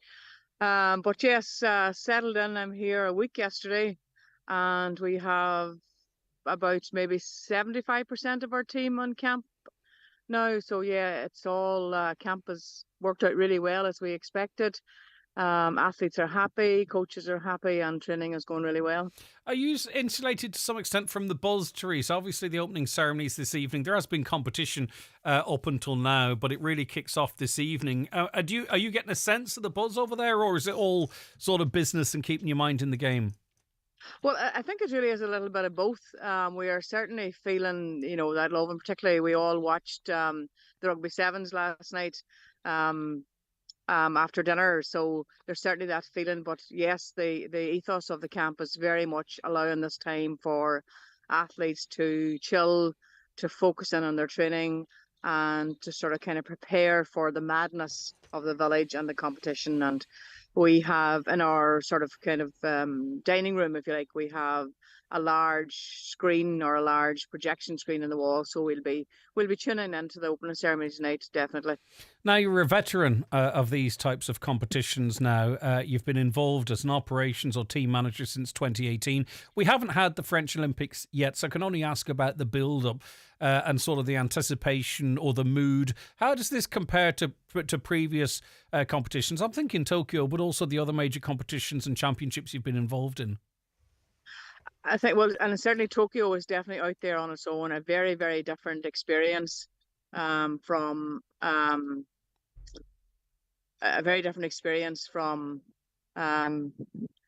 very different experience with obviously, sorry, there was just something coming in. No, that's all right. I got that. That's fine. Sorry. And the very different experience. And again, I'm so excited for athletes that they'll get the true Olympic experience this time round, which they didn't because of all the restrictions and Tokyo last time. But no, it definitely has a different feel about it. Even locally here, the torch, as we would refer to, or the flame, as they refer, came through our village, our town, Fontainebleau here, and they had a little bit of a ceremony at the track here, and the whole place was absolutely buzzing. So there was a huge amount of crowd in that.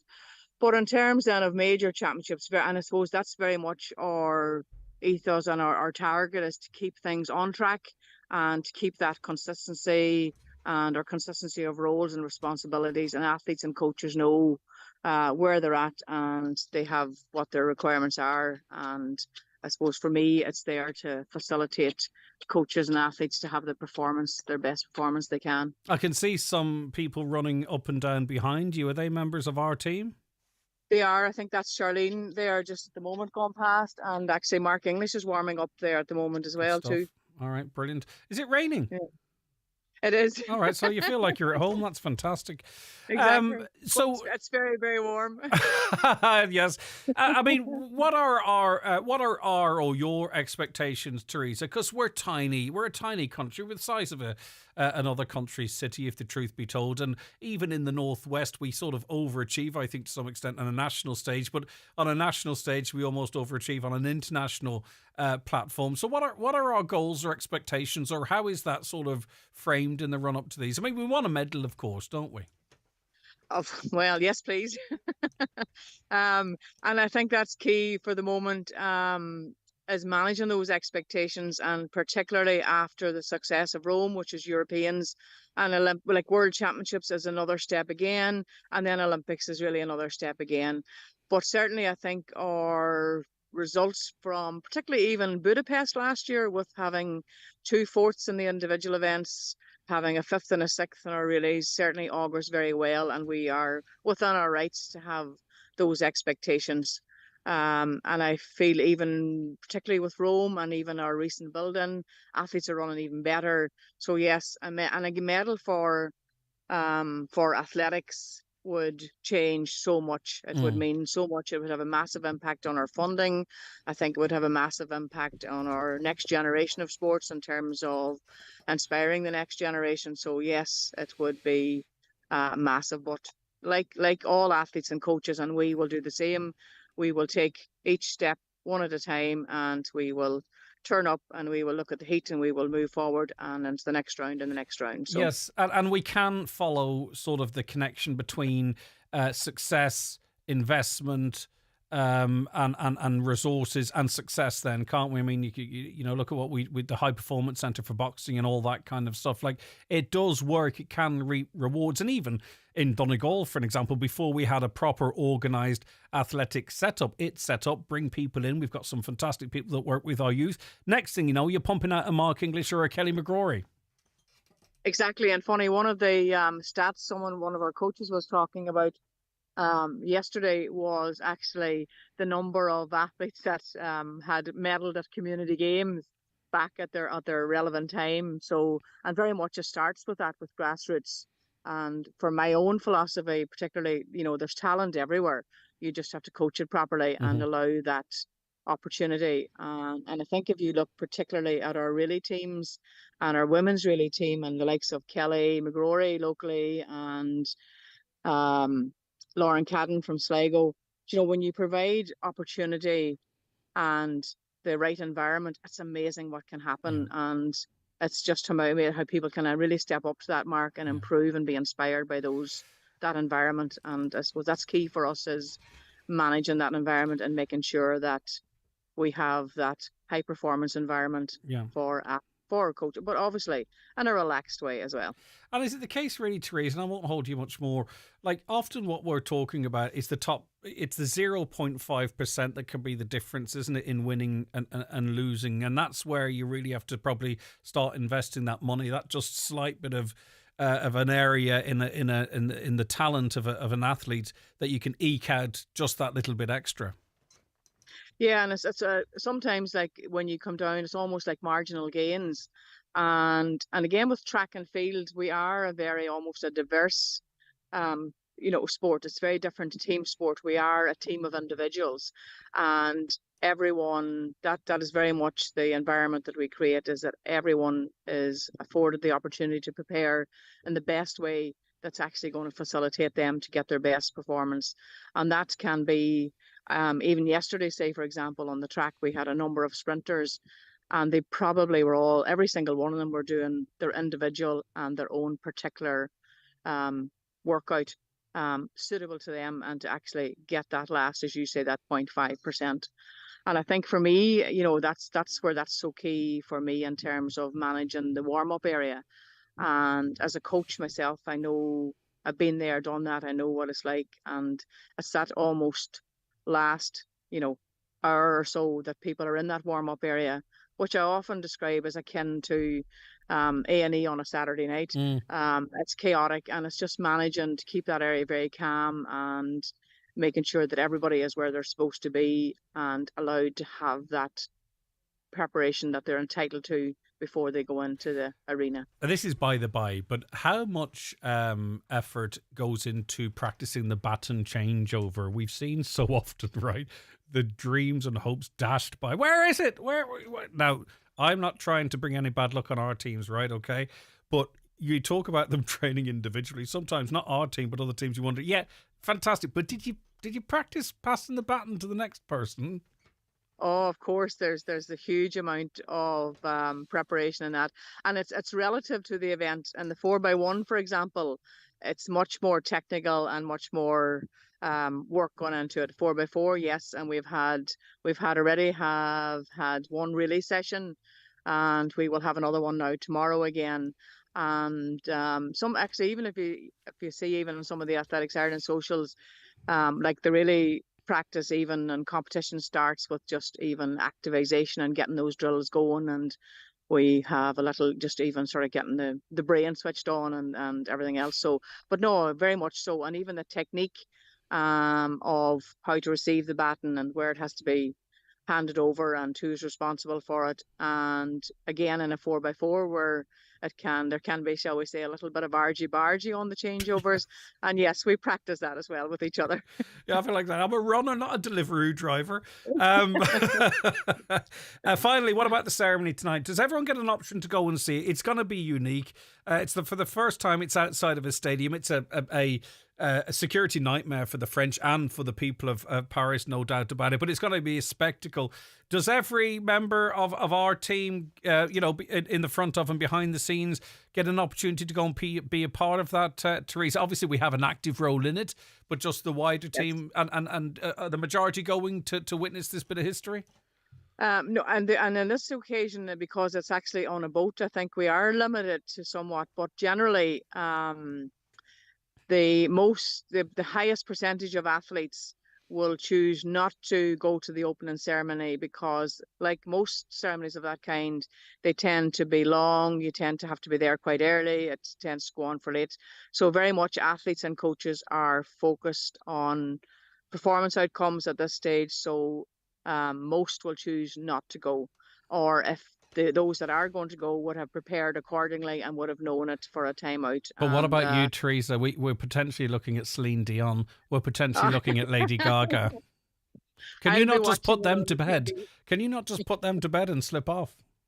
We're really well represented by Sarah Lavin is going to represent us. So no better person to represent us on anything. So yeah, brilliant. No better person than yourself to represent Letterkenny and Donegal, along with Mark English, who is superb. Kelly McGrory from Lahey as well.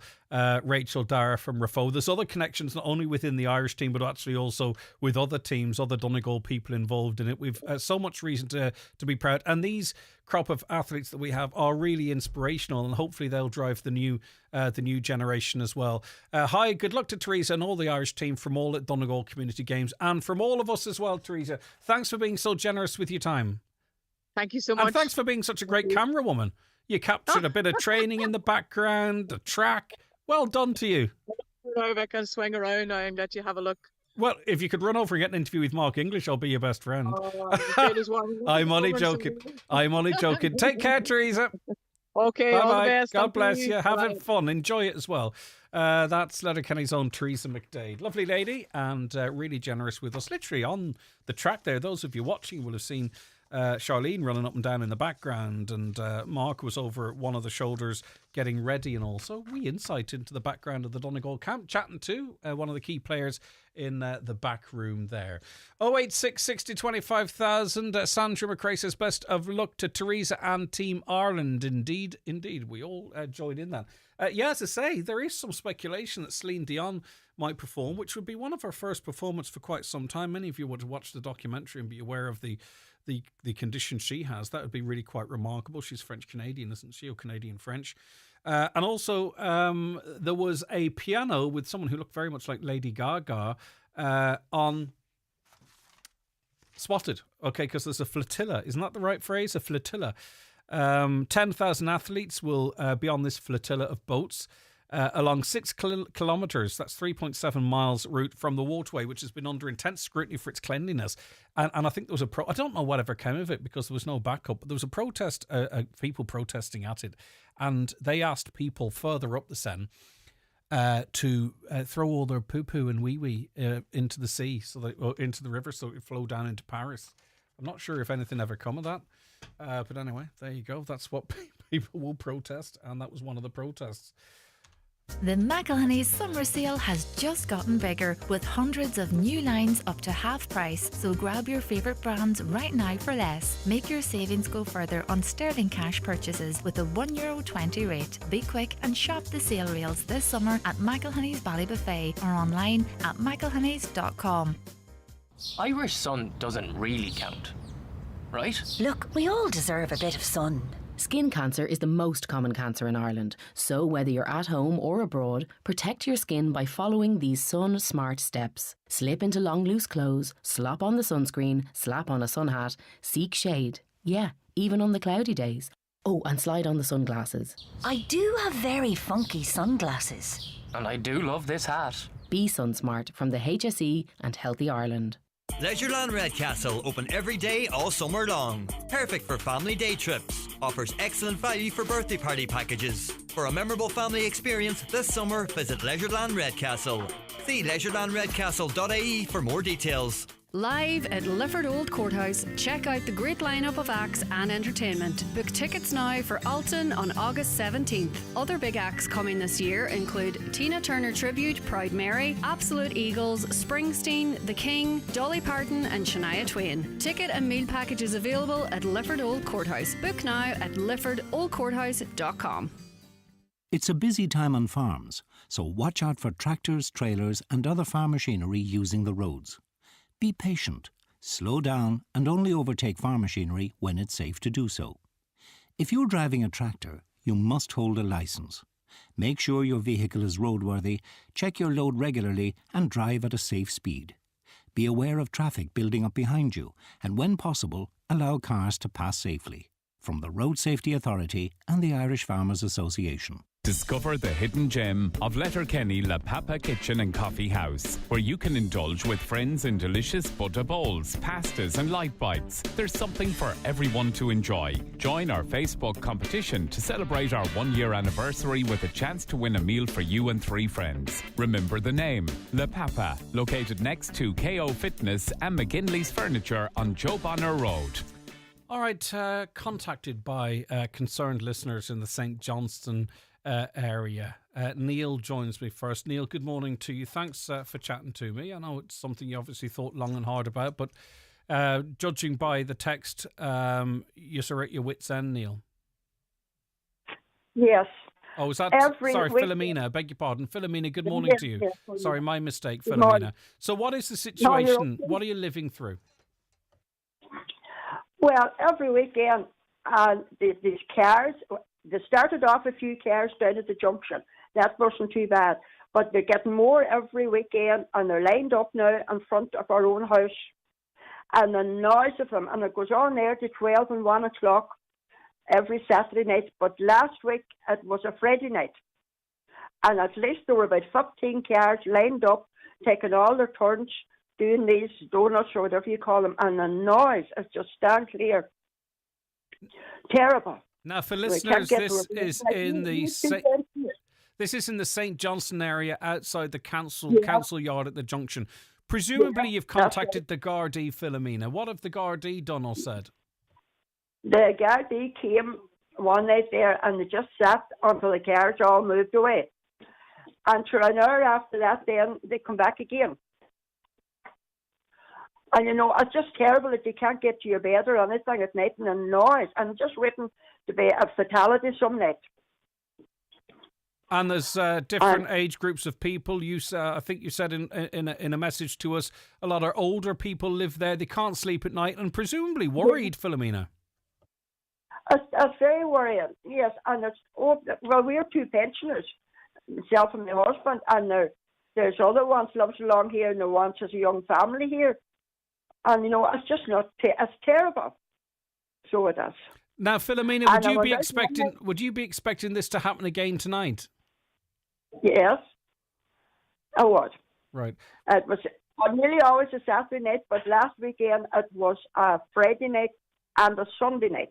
Okay, so will you do me a favour, Philomena? Is it okay if we ring you back on Monday morning to find out if this happened again, and then we can contact Gardaí and see what their operational response is to that? Is it okay if we hope it doesn't happen this weekend, right? But would you mind if we check back with you on Monday to see if anything was done about it?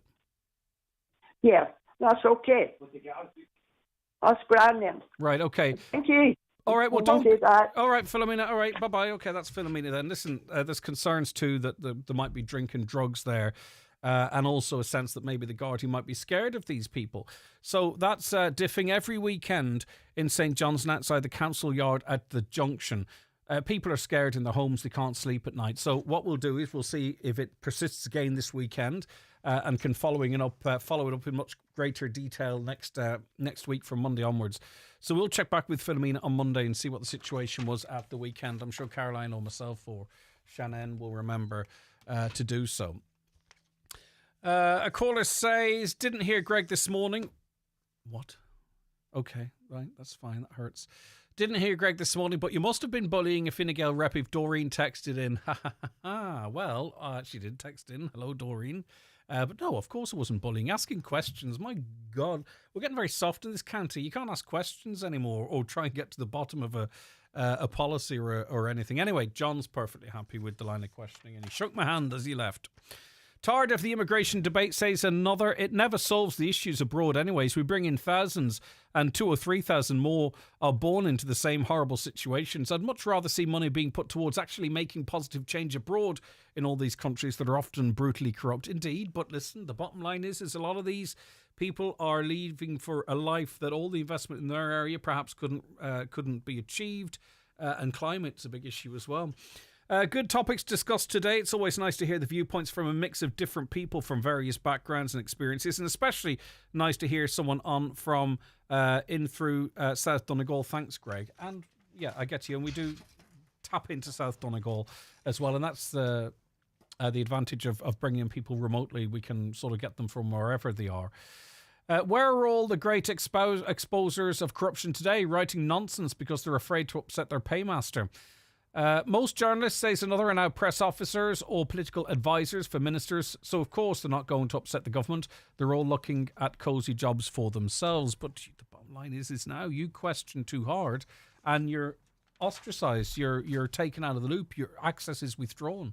And that's the democracy we live in now, that if people don't like the questions that journalists ask them, you can just disengage and it's fine, nothing comes of it. It's all good in the hood. Which I think is quite a shame. Right, okay, we're going to talk about news that 10T is moving to planning.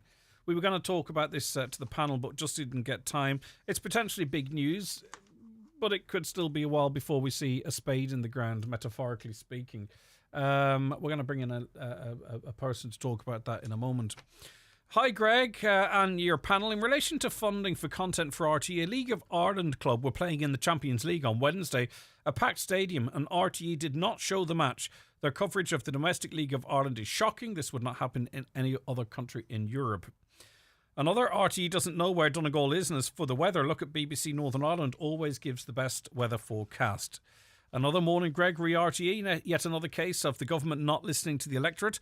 They do so at their peril. People will remember this election time. I suggest they won't, respectfully, but we'll see. Another, RTE, sure, they show nothing but repeats, and all the other programmes are from the UK or Britain. Okay. Dennis Kelly is Director of the North West Regional Assembly. He joins us now. Good morning, Dennis. Thank you for your time. Good morning, Greg, and thanks very much for inviting me on to your show this morning. And good morning to all your listeners. Yeah, and it's off the back of good news, Dennis. The 10T project moving to planning. It's another hurdle. I mean, we're not there yet. But you know, what do you think this means in terms of the prospects for the projects? I think it's absolutely fantastic news, Greg, and I would like, I suppose, to compliment Donegal County Council and the work that they've been doing. and it's been led through, I suppose, Damien McDermott in the National Roads Office and Anya McHugh. So it's fantastic news, and I suppose within the context of the Northern and Western Regional Assembly, where I come from, is looking at it from a very strategic perspective, not just the fact that I'm from here, but my work is to look at it from the perspective of the Northern Western region, which is Connacht, Ulster counties, the three Ulster here in the Republic. And the remit of the Regional Assembly is really we're between the central government and, if you want, the local government, so Donegal County Council in this respect. And the type of work that we look at is we're trying to develop, I suppose, better places, enhance the competitiveness of this region.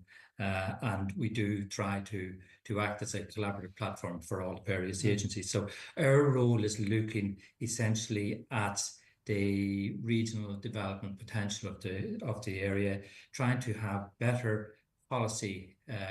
So we're aligning the national planning framework with the regional needs in this area. But you could say, I suppose, Dennis, that the historical underinvestment in the Northwest means that even if the A5 and the 10T projects were all finished tomorrow, we're only really coming up to a level the rest of the country is already at, if you know what I mean, which would be fantastic. I'm not being negative, don't get me wrong, but we need much more positive discrimination, I think. Oh, absolutely, Greg, and this is where I'm coming to. If you look at the policy that we have in the regional spatial and economic strategy, we have identified our infrastructural deficits.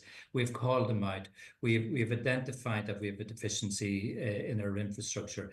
When you look at the actual metrics at a European level, it's already showing this up. I mean, when you look at what it is we're trying to do, the key reason that businesses come to this region is going to be: have you got compact urban centres? Have you got connectivity? You know, are you growing your third level infrastructures? When you look at the EU metrics, you see that we are actually very seriously deficient in our connectivity. And going backwards, actually. And we have called that out and we're advocating very strongly for the infrastructure improvements for high quality roads. That's the 10T, the Donegal 10T, it's the A5, it's the N2. You know, also on the rail infrastructure, and I know that there's a draft rail policy out there. And I mean, the Northern Western Regional Assembly have said that we do have concerns in relation to that. Because yes, it's fantastic that it is looking at linking the Letterkenny and Derry and on down to Dublin. But what about the Western Seaboard? I mean, the people here in Donegal, we do need access to all the other urban centres of scale. The critical issue for the Northern Western region is our urban centres of scale, that we don't have them. We need to build them. But Dennis, like, the reality is we've seen the CSO predict our population edging towards 7 million, or perhaps even beyond that in the course of 30 odd years. The bottom line is when we talk about a country being full, and this is not the migration conversation, it's often about services and capacity, right? I mean, really, governments should be putting in 20, 30-year plans, because you can't build houses without access to proper water. You can't build factories and what have you without proper access to electricity. You can't develop really without proper road and rail infrastructure. So, like, any government really who looks at the CSO statistics and wonders where everyone's going to go, like, it's actually essential. This is not necessarily even about what we deserve right now. It's what would be required for this country's growth into the future. And I think that's the strongest argument for a major investment in power, water, road and rail, and whatever else I might have forgotten. Yeah, and I suppose, Greg, you're actually reiterating the call of the Northern Western Regional Assembly to a large extent in that we know the plan. We think the National Planning Framework is good. The basics of it is good. But it's the implementation of the National Planning Framework is what we're calling out. And we're saying we need positive discrimination. We need to be levelling up effectively on the investment, the legacy of underinvestment in this region. And we have identified what we would call core strategic development proposals that really do need to be developed in order to realise the huge potential that we have in this region. I mean, when you look at a national level, they do focus on the 5 cities. And I think they need to be looking at it from the all-island perspective. We have the Northwest City region, the Letterkenny, Derry, Strabane, and that's a huge agglomeration, as we call it in economic terms. That has huge potential for the Donegal area. We have our offshore potential in the renewable energies. We have the largest fishing harbour in the country. So we need to be connecting up these in an integrated way, and that's what the National Planning Framework actually says. It says that we need to put we need to build these urban centres of scale. We need to put the infrastructure in them. But when we actually where's the look plan, at the though, Dennis? implementation Where's exactly? You were just going on to that. Sorry, it's just that where is the plan? Who's actually going to make this happen? Like, with respect to those involved, they can't really get a traffic plan across the line in Dublin.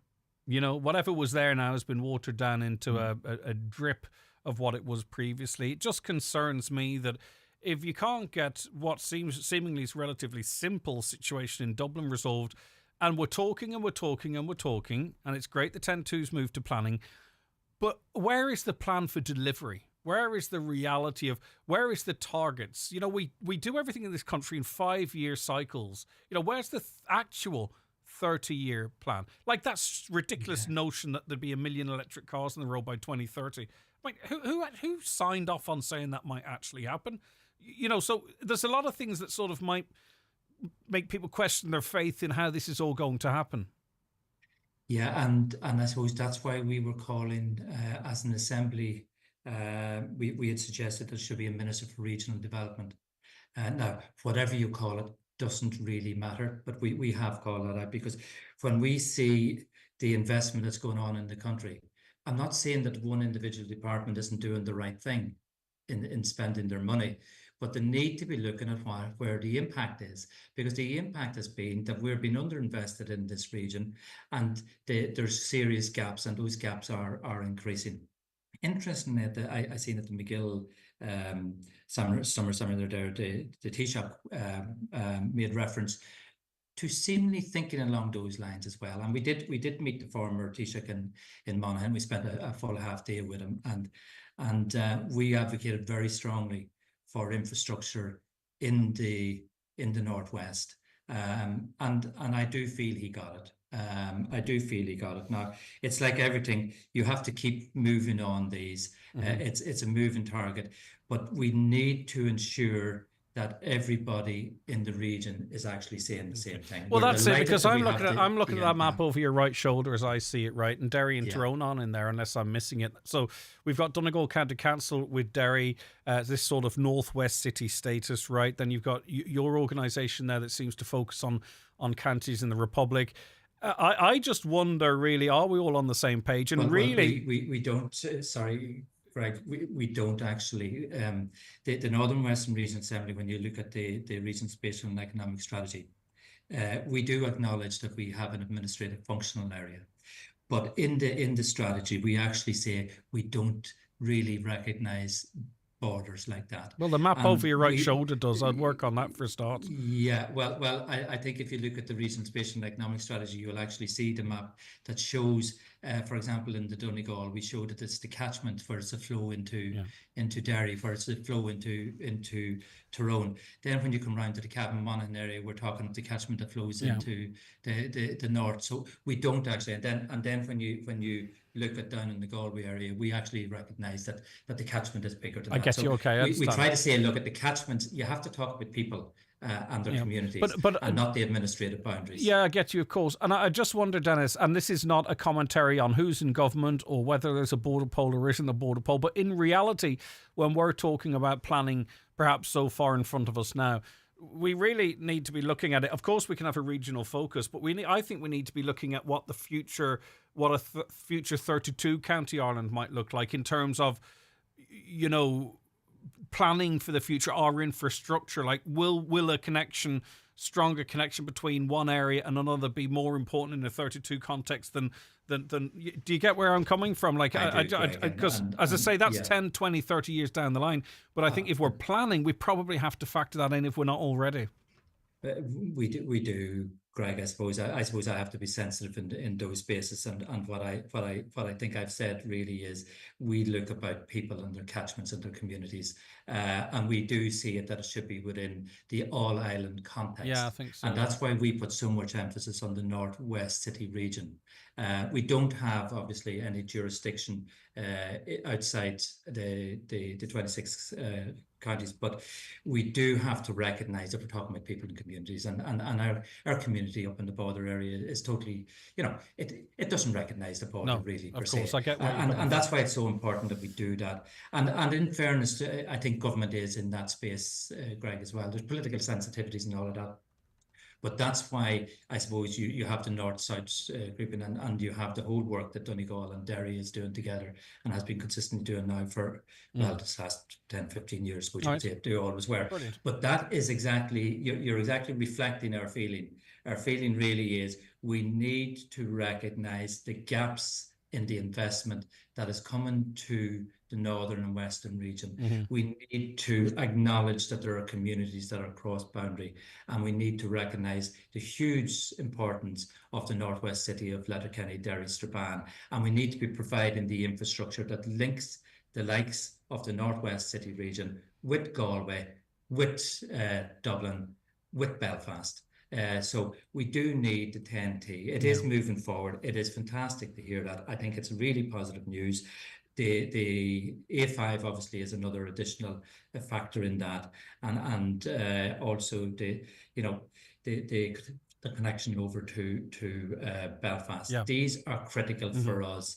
We're not talking politics here. We're talking about infrastructure and needs of this part of the country. The 10T. I mean, this is why I get cynical. Sorry, Dennis, but so the 10T from Letterkenny to the border, effectively. I mean, surely if we were serious about this, those plans, when we're going through the planning or compulsory purchase or whatever it might be, should provide for enough space for at least a single carriage railway. Like that's if we were serious about it. So now's the time. It's probably too late now, but surely if we're serious about ever connecting Letterkenny to Derry, now is the time that when we're building a big road from Letterkenny to the border, that we make sure that there is included in the planning is the space and for the provision of a rail to run alongside that road into the future. And in the absence of that, I just don't think we're serious. Well, I don't disagree with you on that kind of an idea, but I suppose the focus really is in trying to get this one over the line. We've spent decades now trying to plan for this. As you will know, coming up through the gap, we've had the whole issue of Ballyface and Orla bypass, and I would have been involved in that in my past life, having been 25 years with Donegal County Council. And do you know what? It's here I am, and we see another proposal on the table, but it is a hugely exciting proposal in fairness for the Northwest. All right, Dennis, it's something I hope that everybody will get behind. Yeah, we're fully behind it. Don't get me wrong. All right, listen, Dennis, thank you very much for your time. Take care of yourself, all right? And you can check out Northwest Regional Assembly. That's Dennis Kelly, the chair of it. You can check out more on that if you're interested in it. And sorry if I sound cynical, it's not my intention. I'm through with play. The blockbuster production of Wicked returns to the Bordgash Energy Theatre, Dublin. Winner of over 100 Golden Globes and 10 Tony Awards, ranked in the West End's top 10 longest running musicals of all time, and a show that has been seen by 65 million people worldwide. Join Highland Radio Friday 9th of August as we take part in the magic. Call us today at 07491 25000 or book your place through the outlet at highlandradio.com. For day-to-day healthcare needs, generations have trusted the experienced staff at McGee's Chemist Letterkenny. From coughs and colds to aches and pains, from vitamin supplements to first aid essentials. McGee's have what you need when you need it, with a full prescription service available daily. McGee's Chemist, Main Street, Letterkenny. For healthcare help and advice you can always trust. Driving on properly inflated tyres will reduce your fuel consumption, extend the life of your tyres, and it's better for the environment. Get your tyres checked by a Circle ELT member today. There are almost 3,000 member outlets nationwide. Circle ELT, Ireland's tyre compliance scheme, and its members help recycle and recover over 4 million tyres every year. To find out more, visit circleelt.ie. Circle End of Life Tyres. Driving a sustainable tomorrow. It's here, it's now, it's Belfast. Come and celebrate our creativity at Ireland's biggest community arts festival, Féile an Phobal. Music will fill the air at Falls Park with an 80s and 90s party on Saturday the 3rd of August. And for country fans, the Whistling Donkeys, Nathan Carter, Rednecks and more will be playing your favourite tunes at Way Out West on August 9th. So come on in and enjoy. Uncover it all at visitbelfast.com. Highland Radio weather updates brought to you by McElhinney's. Support a local Donegal business with McElhinney's. From fashion to home essentials, find everything you need for any occasion. Shop McElhinney's Ballybuffet for quality you can trust. Okie doke, I have to open the weather, and I will do so whilst I'm speaking. Where are you, weather? Come to me. It's going to get nicer for next week, though, which is good. But for today, Friday, a day of sunny spells, scattered passing showers. Looks dull out the window here, but a few heavy showers will occur in the afternoon and early evening. Towards nightfall, low cloud and rain and drizzle will arrive into the region. Fresher than recent days, temperatures of 16 to 18 degrees. Best values further east in the light to moderate southwest breeze. Now, there's one caller contacted us, and it's not true, saying that they saw something somewhere whereby it was €25 to stream the crowning cabaret of the Mary from Dunlow Festival. It's not. It's perfectly free on our TG Cahir. But just if any of you else come across that, was there a link or something shared? Because if there's a bit of a scam there, we'd like to get on top of it and get the info out. So if you did see that, it's not true, by the way, but if you did see it, let us know, and it means we can flag it to the organisers and they can put out some info on it or whatever. But it's not the case. I'm just interested if you saw it. News on the way.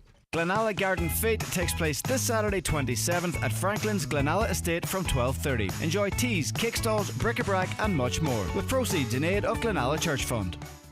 And Sean, who's just arrived into the bar for a quick hello to the work crowd. He won't stop, he has a match in the morning. But wait, he's got the nod off the barman that there's Guinness 0-0 on tap. The chats are back on. Johnny's in full swing and a fresh pint is handed over the bar. Guinness 0-0, 100% Guinness, 0% alcohol. Proud partner of the GAA. Visit drinkaware.ie. We have amazing mega value offers this week at your local Centra. Like selected Hunky Dory sharing bags, €2 each. Selected Cadbury chocolates, 3 for €5. And Casiero Del Diablo range, €9 each. Whatever the weather, Centra has you covered. Centra. Live every day. Enjoy alcohol sensibly. Atlantic Travel. Bonded, licensed and trusted in Ireland. Expert advice on your world adventure. Search for sun, cities, or a last-minute escape to sandy shores. Get away this summer with tantalising offers, luxury resorts and family favourites. Free kids places still available. The offers won't last forever, but the memories will. Book now with a trusted travel agent. Atlantic Travel, Letterkenny. Easy Living Furniture's sizzling summer sale ends this Sunday. Don't miss out as absolutely everything's reduced across sofa, dining, bedroom, mattress and accessories. Summer sale ends Sunday at Easy Living Furniture, Crescent Link Retail Park, Derry, Londonderry, or online at easylivingfurniture.co.uk. Mirror, mirror on the wall, Easy Living has it all. Easy Living Furniture. Luxury furnishings, affordable luxury. This Friday, July 26th, join the United Legends at Voodoo Venue Letterkenny. Starting at 8:30pm, enjoy an exclusive drinks reception with Manchester United icons Clayton Blackmore, Yap Stam, Chris Eagles, Brian McClare, Frank Stapleton and more. Meet the legends and relive the glory days in an unforgettable evening. Admission is free. Don't miss this chance to mingle with football greatness. See you at Voodoo Venue Letterkenny this Friday.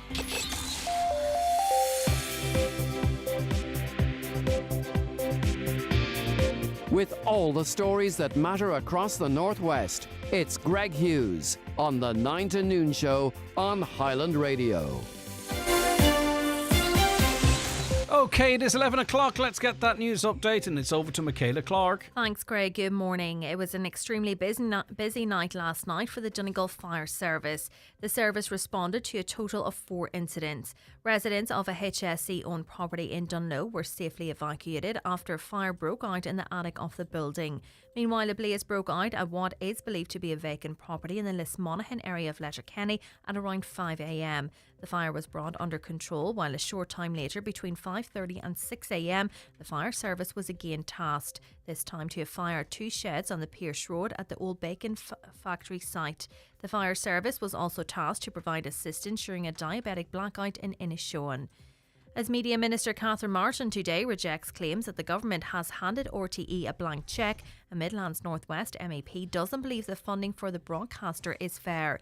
It was agreed that RTE will be funded through a hybrid model by the €160 licence fee, direct exchequer grants and €725 million to be allocated over 3 years. Kieran Mullally said RTE effectively has more funding now than they did previously.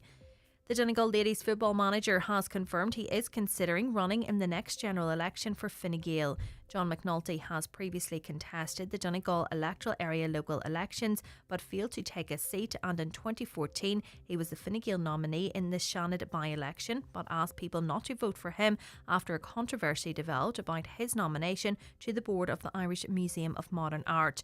On the 9 till noon show earlier, Mr McNulty said he recently met with the Taoiseach and is considering the situation very carefully.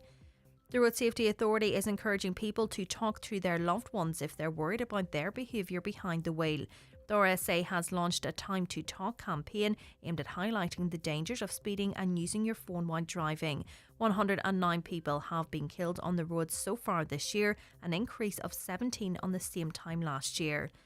An Inishowen councillor has appealed to Donegal County Council to engage with developers in a bid to complete a social housing development in Carndonagh.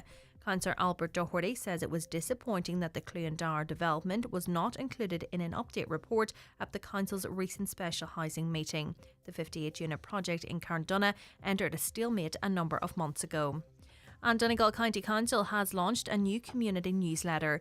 The biannual publication is designed to promote the latest projects, initiatives, events and funding programmes, coordinated, managed and overseen by the Council's Community Development Division and DLCDC. Those are the latest headlines. We'll be back with an update again at 12 noon. Okay, Michaela, thank you very much indeed. And Katie and Michael are coming into studio very shortly to talk all things entertainment.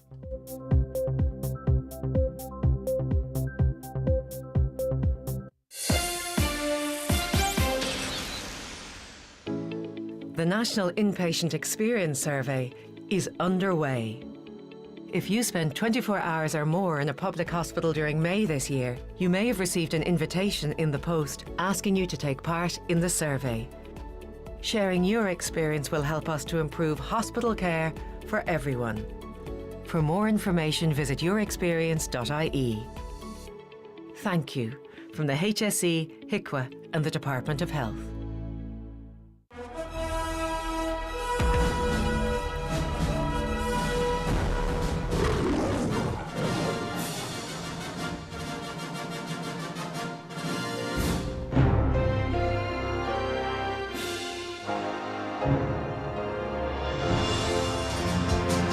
Okay, it's just after 11 o'clock on Friday. It's always a busy week on the 9 till noon show. We cover an awful lot of stuff, and there's highs and there's lows and there's stuff in the middle, and a lot of it's serious. It's about governments and policies and roads and stuff. And just for the last hour, as we head into the weekend, and I'm sure many of you are working all weekend, my bad, we just take the foot off the accelerator a little bit and ease ourselves into a little bit more of a relaxed conversation. We have Michael Leddy, as always, in studio with us. Good morning, Colleen Bug. How are you getting on? I'm getting on great, and I know nothing about any of that adult, grown-up stuff that you normally talk about. Big boy stuff, yeah. Well, big boys have to worry about things. I'm glad you don't have to. Katie, how are you? Katie McGee. As always. Oh, you sound very timid. Are you all right? Oh, I'm. Do you want fabulous. a hug? You okay? I'd probably be a bit more timid if you tried to approach me with a hug. I'm very interested, by the way, because sports entertainment, and for me, obviously we've got the Olympic ceremony this evening, which I presume most people might watch, but also the big game at the weekend is Kerry. No, it's not. It is Armagh versus Galway. Who would you like to win? Where are you going to watch it? Who will win and why? Let us know. 086 60 25,000. It's a broad church entertainment. It's going to be the most entertaining thing for me over the weekend. There's a big boxing match on Saturday night I'm looking forward to as well. But anyway, that's me. You've been watching Honor on Netflix. It's an old ITV show, but it's popped up on this streaming service, KT. 2 episodes. Yeah. So I watched them both in one night actually. So I hadn't actually heard of it before, but I believe it was on in 2020 on the BBC. But like you say, it's only new to Netflix. It held a number 1 position there for a good while, but I believe now it's down to number 3. It's a good watch. It's dark enough, like it's based on true events. I'm going to say a true story because I'm not too sure exactly how linked to the true story it is. But it is about a young Muslim girl who goes missing in London. And it starts from there. The lead investigator she unfolds the story as this girl has apparently been in contact with the police before, numerous occasions, and has been ignored. So she kind of takes a real vested interest in her case, and it goes from there. But it is based around situations that have occurred before. I think there's a few bits and bobs changed, but basically it is the real story. Yeah. And the character played by Keely Hawes is a consultant on the show as well. So Keely Hawes, and she was in Line of Duty and The Bodyguard as well, so she's recognisable. I've watched it. I thought it kind of plodded along, really. I don't know. There was something about it I didn't really enjoy.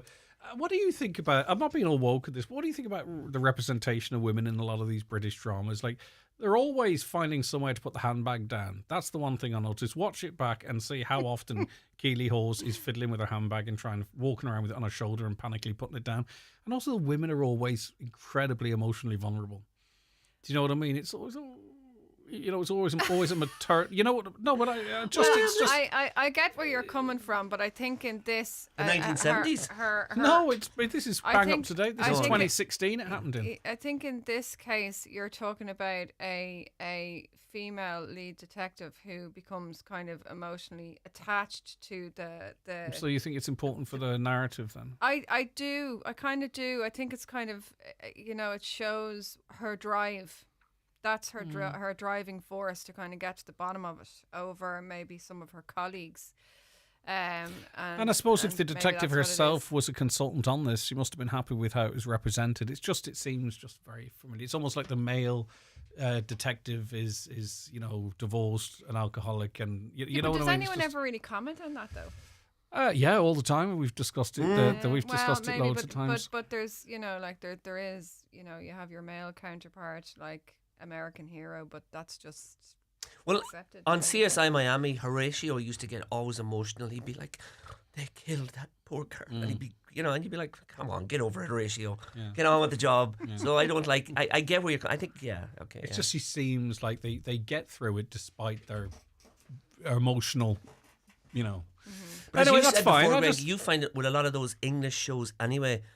The detective always has layers upon layers and layers. But it was I thought it actually kind of a brave. I thought it was quite a brave show to have made, because I wonder at the time what the backlash might have been from those from a Muslim background who, there was no sort of like, oh, this happens sometimes. It was like an honor, and is it an honor killing or not?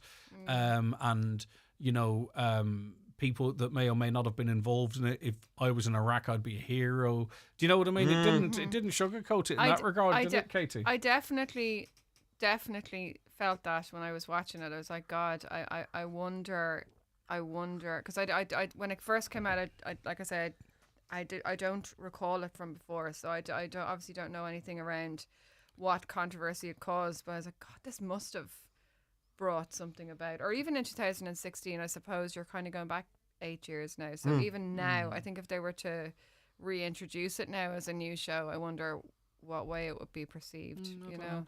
But what would you give it out of 10? It's only 2 episodes, it's really, only so two it's not episodes, a huge commitment, and is it? it's I would say maybe a 7. I did think it was a really interesting watch, and I enjoyed watching it, but I wasn't, glued to the screen and kind of, hopping on the next episode. Did watch the 2. Yeah, same. So did I actually. Yeah. But I just thought it was.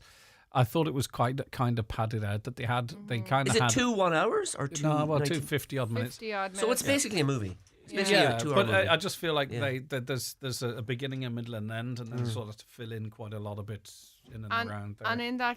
And on that, I wonder if it was the context of the show that kept it in the #1 spot for a couple of weeks. And also to the most interesting part of it, as she moved on to continue her investigation, was 2 lines at the end, which I thought perhaps might have been a more interesting program to make. Yeah. Do you know what I mean? Because say there were a number of perpetrators, Yes. that she spent 2 or 3 years trying to close the case, but it was in a different country, and you just wonder, okay, that's the story I'd have been interested in. Yeah. No, I don't think so. It was all done in No. 2 lines, and I don't think there'd right. be an appetite for it. I don't think anyone's going to be clamouring to see those characters again. That'd just be my opinion. Yeah. All right, it's on Netflix there. It's an easy enough watch. Probably something if you want a little side hustle.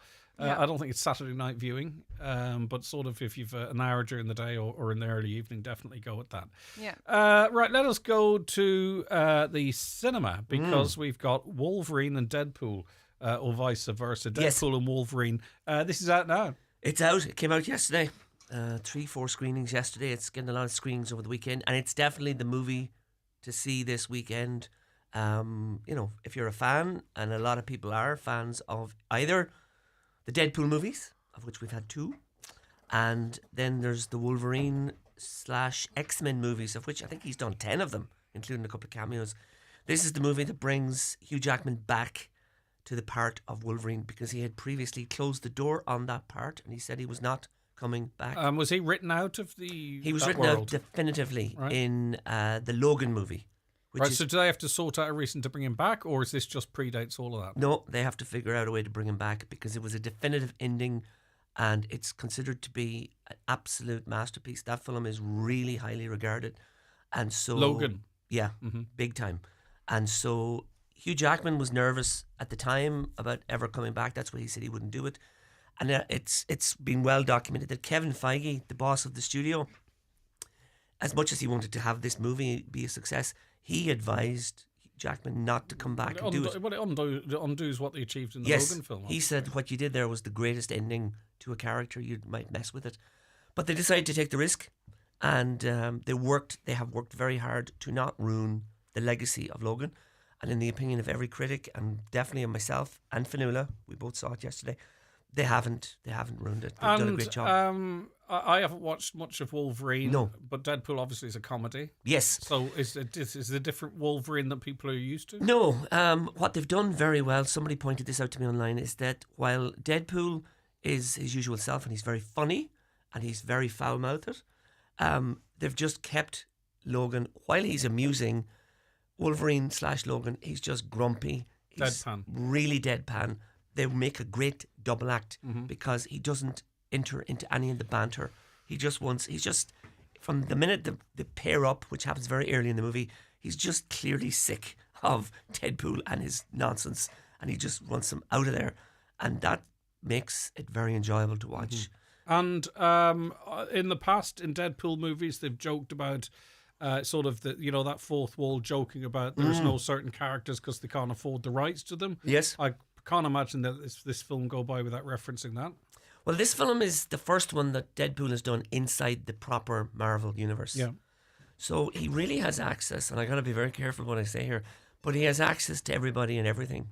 And there are some gags about budget, and but everybody it's an open door to him now. It's a complete open door. Is this Deadpool, one again? In other words, in other words, are we going to see Wolverine and Deadpool team up again? Who knows? I honestly, we were chatting about that too for ages afterwards. It could be the last hurrah for Deadpool as a solo character in his own movie, but I would be shocked if we didn't see Ryan Reynolds show up in some capacity. Some of the upcoming movies on the Marvel slate are team movies. There's a couple of Avengers coming.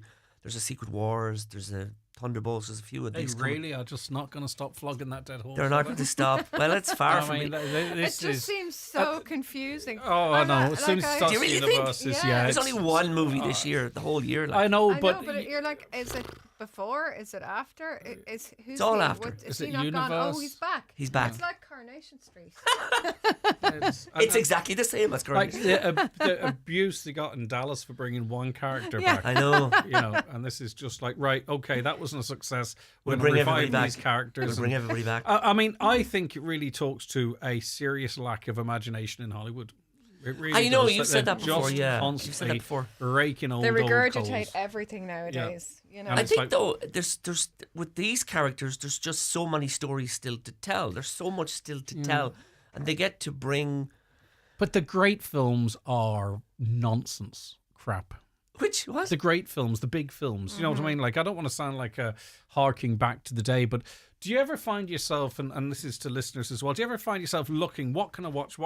You know, you're just flicking, trying to find something, and you find yourself going back to the 90s or the Every 90s time. for just a thriller. An hour and 40 Yeah. minutes, car explosions, can't Yeah. slow the bus down. Or even whatever Bri- it might be. Yeah. You Even know, Brian Catch the Killer. Dennehy.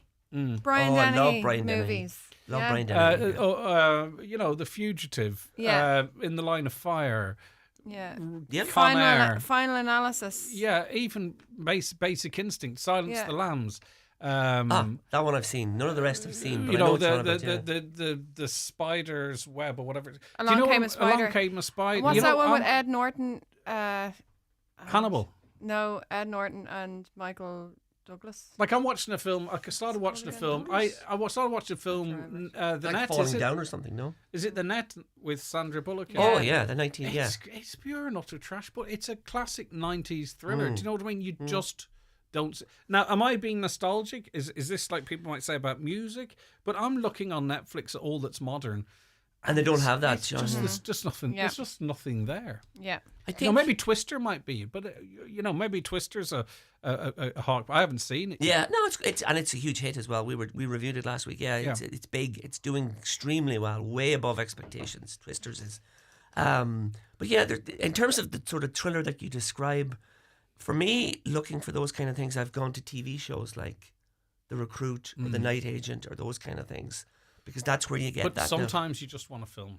Yes. You know, sometimes you just want a film, and my eyes be sore flicking through, trying to find things to So, watch. having said that, which night are you going to see Wolverine Deadpool, tonight or tomorrow night? Neither. Because everybody will be going to see it. It's Yes, gonna of be course. huge. And It's listen, gonna be huge. everyone will enjoy it, and it's a perfect summer movie, and it's a family yeah. movie, and it's funny, and it's edgy, and it's cartoony. But this is and definitely I the get it. most. I mean, What would you give it out of 10? Oh, 10 out of 10 for me, because it accomplishes so much and it manages to bring back so much, and I'll say no more. But it's not a you family film See at the all. stuff that you're factoring in. Yes. I don't have any interest in how Yeah, yeah. clever it is, reintroducing characters, how they do it, the legacy of characters, what universe it's in. And I actually am envious of you, by the way. It's not. Oh, a no, I know criticism. what you mean. I do. I know what you just mean. want to go in and be entertained and watch a good film. Yeah. And I want to do that at home as well. I get that. I don't Totally want get that, to yeah. contextualize I my think- hour and 40 minutes. Of course. I think a lot of the people going to see this, though, will have seen the other Marvel Yeah. movies. Okay. They will they'll have be, seen them. They'll be invested in the whole They'll be thing. invested. Yeah, yeah. And yeah. if he makes a reference to something that we all saw 20 years ago in a line, there will be a lot of people in the audience who'll be like, oh, yeah, I remember that. Yeah. You know, they Okay. will. Right, 10 But I out get of what you're 10. saying. I What do. did Fanula think of it? Did she see loved this it. one? She loved loved it. it, Well, yeah. she She loves loved Ryan it. Reynolds. She's So- very much, yeah, Yeah. she Who loves doesn't Reynolds, love yeah. Ryan Reynolds, to be fair? His ex-wife. 086 60 25,000. What are you watching? What can you recommend? What's your predictions for the All-Ireland final at the weekend? Let us know. It's all very exciting. We're in the company of Michael Leddy and Katie. We'll have a couple of guests joining us very shortly as well to talk about something that's up and coming. Anything you want me to mention, get in touch right now. Call us on 07491 25,000 or WhatsApp or text the show. The summer sale is now on at Watson Menswear in Letterkenny, with a big range of 2- and 3-piece suits reduced to half price. Also, a selection of blazers and dress shirts, half price. There's 20% off formal footwear and loads of great bargains in casual clothing and footwear in the summer sale now on at Watson Menswear. Open 7 days a week on Main Street, Letterkenny, and at watsonmenswear.com. Attention, Century Play is now open. We're open from 10 a.m. to 7 p.m. 7 days a week for endless fun with exciting new features. Visit us today for unforgettable memories in the largest playframe in the Northwest. We're also now taking kids' party bookings. Call us on 074 9121976 for more information. Your brand new Nissan is waiting for you at iMotors. Don't worry if you've missed out on the 242 pre-sales. We have a wide variety of Nissan cars to suit you, including the SUV of the year, the Nissan X-Trail. Avail finance offers starting at 0% or save €10,000 off the Nissan Leaf. Visit imotors.ie and get immediate delivery today or visit our showroom. Go full Lidl for exclusive Lidl Plus Super Savers. Mix and match 3 Irish barbecue meats for €9, like our Board B approved deluxe best ever Angus burger. And top with grilled Board B approved Irish mushrooms, 33% off, now 79¢. Scan the Lidl Plus app and go full Lidl today. Sheridan Security, now introducing zero-wire smart alarm systems. Zero wire, zero mess, and a real peace of mind. With a simple press of a button, your alarm can be set or unset, or download the free app and control it from your phone. Call us today on 074 912 6025 and get your alarm from €299. Stay local, stay safe, and protect what you value most with Sheridan Security Systems. Highland Radio Time Checks brought to you by EirGrid, the operator and developer of Ireland's electricity grid. EirGrid, powering up communities, powering up Ireland. The time is... Richard Gere, isn't it? Is it? Okay. So why did you say Michael Douglas then? Okay. It's about... Sometimes I get things wrong. We were talking about primal fear then. That's to do with priests, isn't it? Religion? Yeah, it's to do okay. with Now I've seen it. It's good. a murder. Yeah. And that takes place. There might be a bishop involved in it or something. I think a bishop's murdered it. Okay, yeah, I saw that. Now, indeed, I did enjoy that. That's primal fear. Sorry, we were just still being nostalgic about how films used to be. I just wonder if it's a load of nonsense, or did films used to be better? The Snowman, Greg, brilliant. Michael Fassbender about a serial killer. Oh. The Snowman, like it. Okay, I like that stuff. Hi all, watch the series finale of Presumed Innocent on Apple. High quality acting with good twists to keep you glued. It is a good show. It's an 8-parter and it's got a fantastic cast a cast that would do any film whatsoever. And finished it as well. Enjoyed it. I kind of guessed the outcome, but not all of it. So, you think you're being clever and you're being fed. Primal Fear, it's on Apple TV, and it stars people in it. There's actors in it as well, who I can't remember. Empty sets. It's about an attorney, is district attorney, an assistant district attorney is murdered, and very quickly the finger of suspicion points to her boss. And then there's an election and it's complicated, but do you know what it is? It's just a basic. It's a basic, well put together whodunit. Oh, I like that. I'll watch that. So it's a crimey who did it. There's court scenes. There's big questions for them as well. There's a twist at the end of every. Not a twist. There's a cliffhanger at the end of every episode. Bring you back, yeah. I like crimey. Yeah, it's crimey. It's really good. Presumed Innocent. Check it out. Not grimy. That's a different. Check it out. And it's grimy is like it's widely available on Apple TV and. Probably other places as well. Bad Boys, what you gonna do? I hope you sung this. Watch the latest Bad Boys movie. Really enjoyable watch. Good. Okay. I think that is that a streaming show or a cinema show? It's on Netflix. I think Is it's it? the new Bad Boys movie. Well, maybe that's your other app. Oh no! Do you know what it might be? It's in the poster's in the poster. I'll keep talking. The poster is in the cinema. To which you refer, I am unfamiliar. Good, and keep it that way. Right, 08660 25,000. Thanks for your texts. Keep them coming in to us. I was asked to mention actually a scam that's doing around on Facebook, primarily Facebook, and it is Coldplay tickets, and it looks quite legit. Let me see, where was it? I've seen this a few times myself, and sometimes I just accept that everybody knows it's a scam, but it comes from friends' accounts, so it looks really quite legit. And it is I got 4 tickets are available. It's got a picture of Croke Park, and it says I just can't go. It's got all the details. I got 4 Coldplay tickets available for sale. Blah blah blah blah. They're GA standing tickets selling for 150 each or 600 quid for all 4 tickets, so they're not even discounting for 4. Can only transfer via Ticketmaster. Sounds good. But they are scams. It is a scam, and it's your friends that are sending it out to you. Yeah. And I'm sure there's lots of people. That are getting messages saying, "Oh, I've been hacked. I've been cloned. I've been this, that, and that." Don't click any links in your messenger, because you're going to have to start changing your passwords, and you might have a card that you didn't realize connected to your Facebook account. But if there's 4 tickets for sale, 150 each or 600 for the lot, and they're in Stan, GA, or wherever it might be, it's a scam, folks. And even just clicking into the link and stuff means that you can sort of start spreading the scam, and then the posts change to something else. So just be extra careful in that regard. Right, I want to talk now to you about Depp versus Heard on Netflix. This is, Katie, a show that I've looked at and early watched. I think it's originally Channel 4, is it? And now it's another one that Netflix... Yeah. I'm a little bit like you, by the way. I don't catch anything I don't think, on the terrestrial channels. Well, and it may have been, but I tell you, I was such a snob when my sister was like, "Oh my God, are you watching? Are you keeping up with the case? Are you watching the case?" And I'm like, "No, I don't have time for that. I'll just wait for it to come out on Netflix, and then I'll watch it at my leisure." And here we are. But yeah, very, very judgy of my poor sister who was keeping such a close eye on it as events were like actually occurring.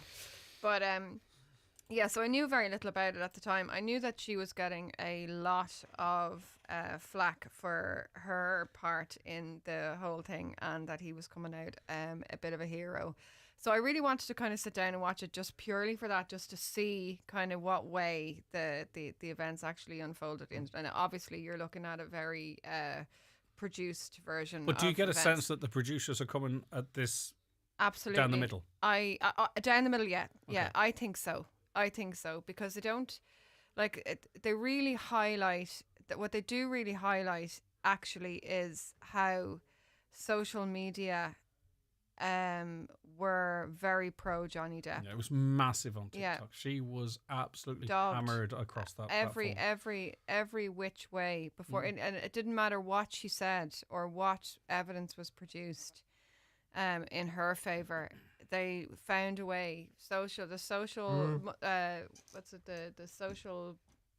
media or social opinion just really found a way to turn it on her. Before you get into that, but it's like that. It's vicious. Yeah, but what does that say about us, that we detach ourselves from this the degree of accusations? Okay, and some of it was true, some of it wasn't true.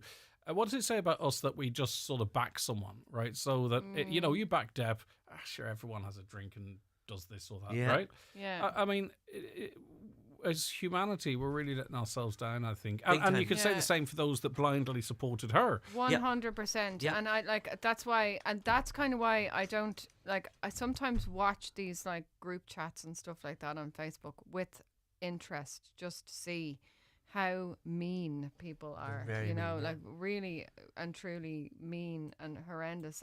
People feel secure from behind a keyboard and they say horrible things. Yes, and that essentially is what this documentary is about, aside from actually just giving the two sides of what actually went on in the courtroom. And also, very interestingly, the way these social media influencers and all that kind of use the story to increase their It's all money, of course. All the podcasts, all the TikToks, it's all about generating money. So and it generated so much money. So you may not even believe what you're saying, but you're prepared to abandon what principles you might have because of views and likes and shares and stuff. Yes, and that's really what it boils down to. And the money was in being pro Depp as well. Yes. There was no money in backing her on social media, and that's very much highlighted in the documentary as well. I'm glad I didn't realize that side was in the story. Okay, yeah, good. It is. But at the same time, you could see where she did herself no real favors in the court case either. Like there probably was things that, there was a lot of, when she spoke directly to the jury. So, like, if she was asked a question by either side, she would speak to the jury. It was very actress-like. It was and awkward very, at times, exactly. At other times she would kind of, you'd see her and it would be like she was trying her best to break down almost. And then she'd kind of but maybe be that's her talking personality, completely though. normal straight afterwards. Like, But like maybe if that's somebody who was, she is, though. well, yeah, but doesn't come across well. Under But those why does it circumstances, matter? Maybe it's the evidence that matters. Like, But, why does it I matter? agree with you, but but the unfortunately, but there was perception. very much evidence on either side to say that they were both in a really tumultuous, abusive Yeah, but relationship. he was on both abusive sides. towards her. Pardon? He was abusive towards her. And she was abusive towards him. Like that much is very clear. I You could- thought that yeah. I wouldn't have followed the story either, but I kind of got the impression neither one of them was. Nobody's an angel in that No, scenario. I don't you think know, so. like Did he not use his power and influence though to take the advantage in that situation? Well, from the evidence that was given in the court case, I don't think so. I think that may be the perception because of his following. Mhm. But basically what was presented was very much either way. Do you know Yeah, that kind okay. of thing? There was, I can't remember which side it was on, but there was evidence that was actually sealed. Oh. That wasn't allowed in, and that was kind of brought up at the end of the documentary as well. It's kind of good. I can't remember it because I don't want to ruin it for people either. But yeah, no, it's definitely worth the watch. Like if you didn't follow it, or even if you did follow it, you know, it's good to watch Yeah. it. I just Like, it find is- that he played his role in the witness box. You know, Well, he he- played to the camera. He did it better, but because hers is a little bit maybe more annoying in some people's views, it works against her. Like he acted the entire time during that court case. Well, he just didn't appear to be taking it very seriously. Yeah. But he was just like, He's yeah, putting on a you know, performance, cool. yeah. He was, dude, I'm wearing most of my glasses, I'm smirking, like he acted the whole time through it in the clips I've seen. Well, like that, I'd seen bits and pieces, like you say, social media clips of bits and pieces of him, and you know, like that. They made a whole like joke of him saying, you know, that bit where he said a mega pint, and that was kind of, which was hilarious in fairness. where the was it the prosecutor asked, "Oh, you poured yourself a mega pint of wine, a mega pint," and they just made such a joke of that, which was hilarious. I'll admit. But so there was moments where he kind of was sort of, you know, hiding behind a smile and that kind of thing. But there was other moments where he was like, look, this woman is ruining my career. Yeah. And I think initially when her accusations came out in the papers, that actually did have, like, there was a lot of people who kind of went very against him. He was, of course, they Yeah. are, and then there was an awful lot of, as it was quite interesting. As the trial went on, there was an awful lot of posts on social media being deleted by famous people who had presumed he was guilty because that's the default position: a man bad, woman good, sort of a thing. So what is? I suppose you enjoyed it clearly. So we can't talk about the beginning, the middle, and end because it's a documentary on reality. What's your takeaway from it? My takeaway is that it's actually it was really, really detrimental to victims of any kind of abuse who want to come forward. Yeah, that was my takeaway. Right, and that in a Honestly. way makes it an important piece of work potentially. Yes. Okay. Yeah. Right, very good, Katie. A caller says, me and my husband are showing our 13-year-old 90s and noughties movies. He loved Sixth Sense. Oh, yeah. Great. Never watched that because I was watching a Saturday morning show on ITV and the lady was reviewing it, gave the end away. Oh, no. And I never watched it. Oh. Signs, that's a great one. Mel That Gibson's in that, isn't it? It's a great film, yeah. That's a good show. Die Hard. Oh my God. Never was a huge Die Hard fan, funny enough, of all of those, but there you go. This caller says, the movies were just better like the music. I think music is subjective. I think it's not subjective that better films in those genres were made in the 90s. Do you think? Yeah. Really? I think people who've had access people have films to now, they don't have the same sort of access that people watch films in the 90s in. That's open to discussion. Of course. I absolutely hate film remakes. They're never as good as the original, says the listener. I'm a fan of westerns, and my all-time favourite was True Grit. The remake of this was rubbish. The remake of The Magnificent Seven was also a disaster. I never saw the remake of the original Seven, but I did see the remake of True Grit.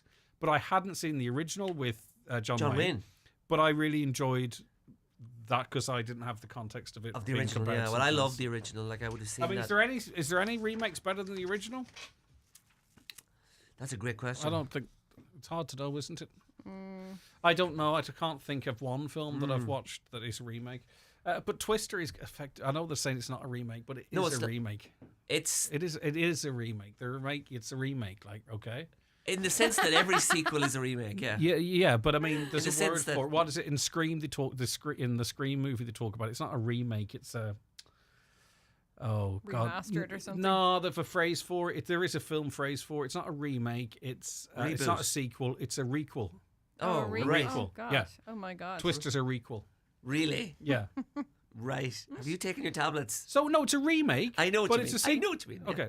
Yeah. Watch the show live now on YouTube, Facebook, and at highlandradio.com. It's the 50% off mega summer sale at Right Price Tiles and Wood Flooring. Up to 50% off all tiles, wood flooring, outdoor porcelain tiles, cladding and bathware. Everything in store has been slashed in price. The Right Price Tiles and Wood Flooring 50% off mega summer sale. Stores nationwide. Sale extended until Sunday.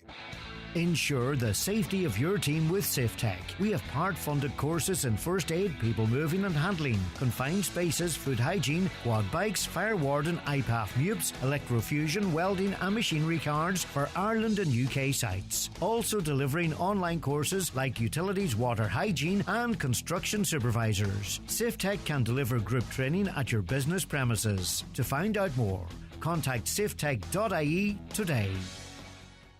Bus Éireann is looking for professional driving contractors with coaches, minibuses and taxis to join Ireland's school transport scheme. So be a pillar of your community, help steer our children to a brighter future and start your day with happy smiling faces. Sign up at busaireann.ie/contractors. Bus Éireann operates the school transport scheme on behalf of the Department of Education. Now we'll leave you with this. She roared at me the other day. Comedy on the coast. Neil Delamere brings his Neil by Mouth tour to the 4-star Great Northern Hotel Bundoran Friday 2nd of August. Tickets from €27, now on sale from hotel reception and ticketmaster.ie. Presented by Joe Gallagher Entertainments. The big summer blowout at CFC Interiors Derry ends this Saturday. Huge reductions across all departments, including sofas, beds and furniture. Everything must go, with amazing discounts of up to 70% off. Be quick, ends Saturday, only at CFC Interiors, Campsie, Derry. Virgin Media is rolling out 2 gig full fibre broadband to more and more homes across Ireland. Big homes, little homes, haunted houses, big gaffs in the country, non-bouncy castles. Number 16, Oxbow Lake Houses. The house with all the cats.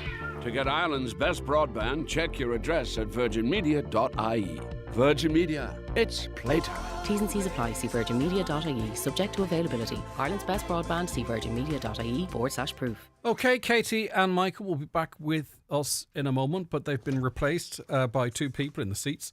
Mary Lane and also Myra McGinley. Ladies, thank you very much for joining us. Great to have you in. Thanks for having us. And we're marking people's diaries for Friday, August 2nd at 8 p.m, Saturday, August 3rd at 8 p.m. That's in a week, isn't it? It is, okay. Yeah, that's this day. And it is Rent in on Green on Theatre. Mary Lane, just give us an outline of the story in Rent. So the story, it's set in the East Village of New York City in sort of around the 80s, 90s, mid-90s, I suppose, really. And it's right in the middle of when the AIDS epidemic was hitting communities. And I suppose it was felt very, very much so within the community in the East Village of New York. So it deals around a group of 8 friends. And their lives, their struggles, like they're artists, they're musicians, they're filmmakers, singers, dancers, and some of them have AIDS. Some of them are part of the LGBT community, and I suppose it's following their lives within 1 year. So it starts on Christmas Eve and it finishes on Christmas Eve. Yeah, indeed, and it's obviously, you know, a serious story matter, but it's been really well received, hasn't it? Not only just for the drama end of things, but for the music side of it as well, and just the visuals. Yeah, absolutely. I mean, for those that don't know, it's a musical that is almost entirely sung through. So it's been more described as a rock opera. Yeah. And the dialogue is very, very minimal in it, and has a whole range of rock music, pop music, there's tangos, there's all sorts of different styles all within it.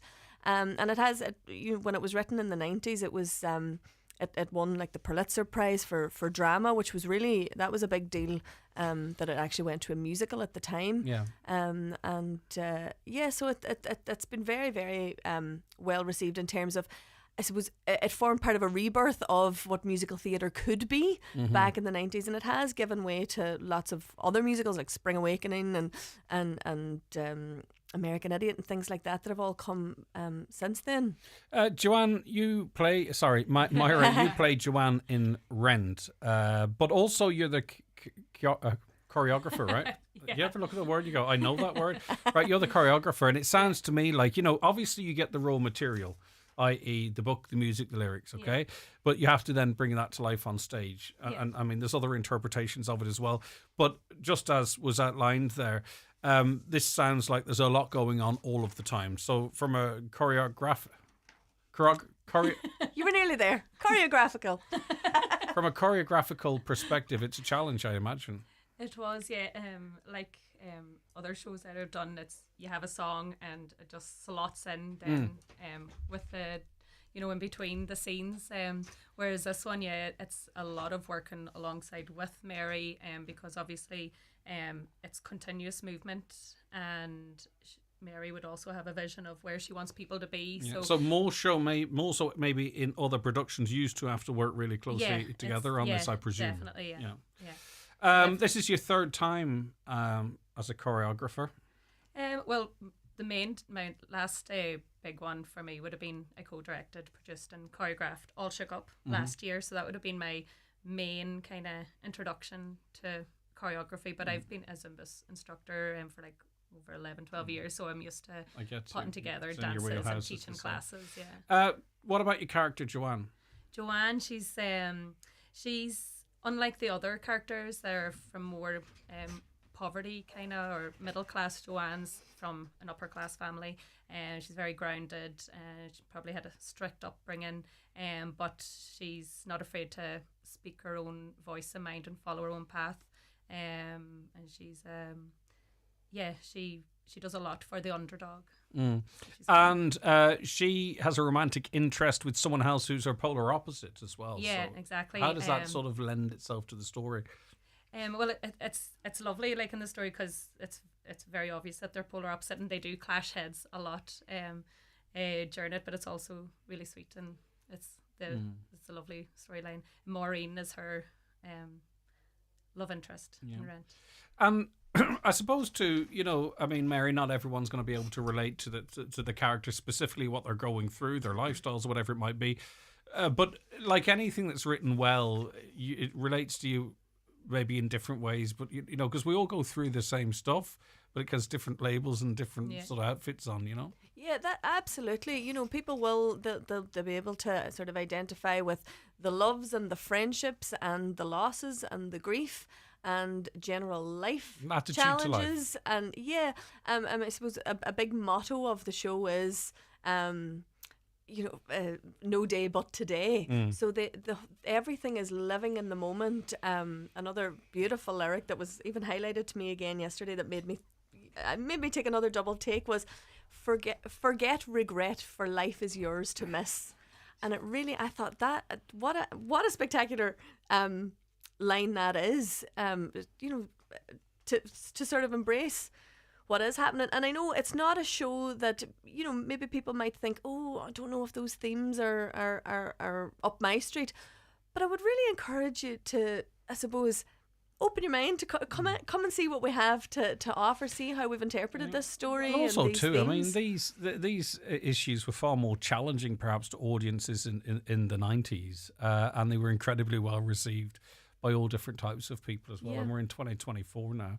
Absolutely.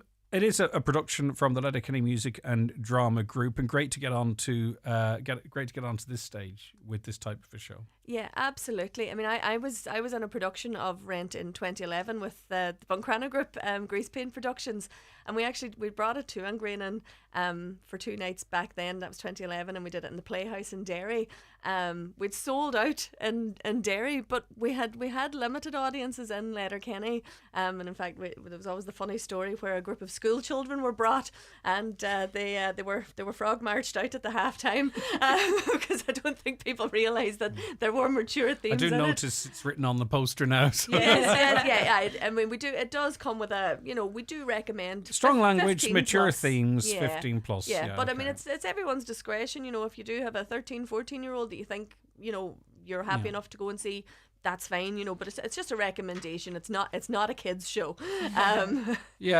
So Friday, August 2nd, 8 p.m. Saturday, August 3rd, 8 p.m. It's in on Greenon Theatre, and Maya, you'd encourage everyone who can to get along to it on either of the nights. Oh, of course, yeah. A lot of work goes into this as well too often. I mean, work. we only see the end result, don't we? But it's an awful lot of stuff in the background. And I suppose for the Letterkenny Music and Drama Group, we don't usually do a show in the middle of the summer.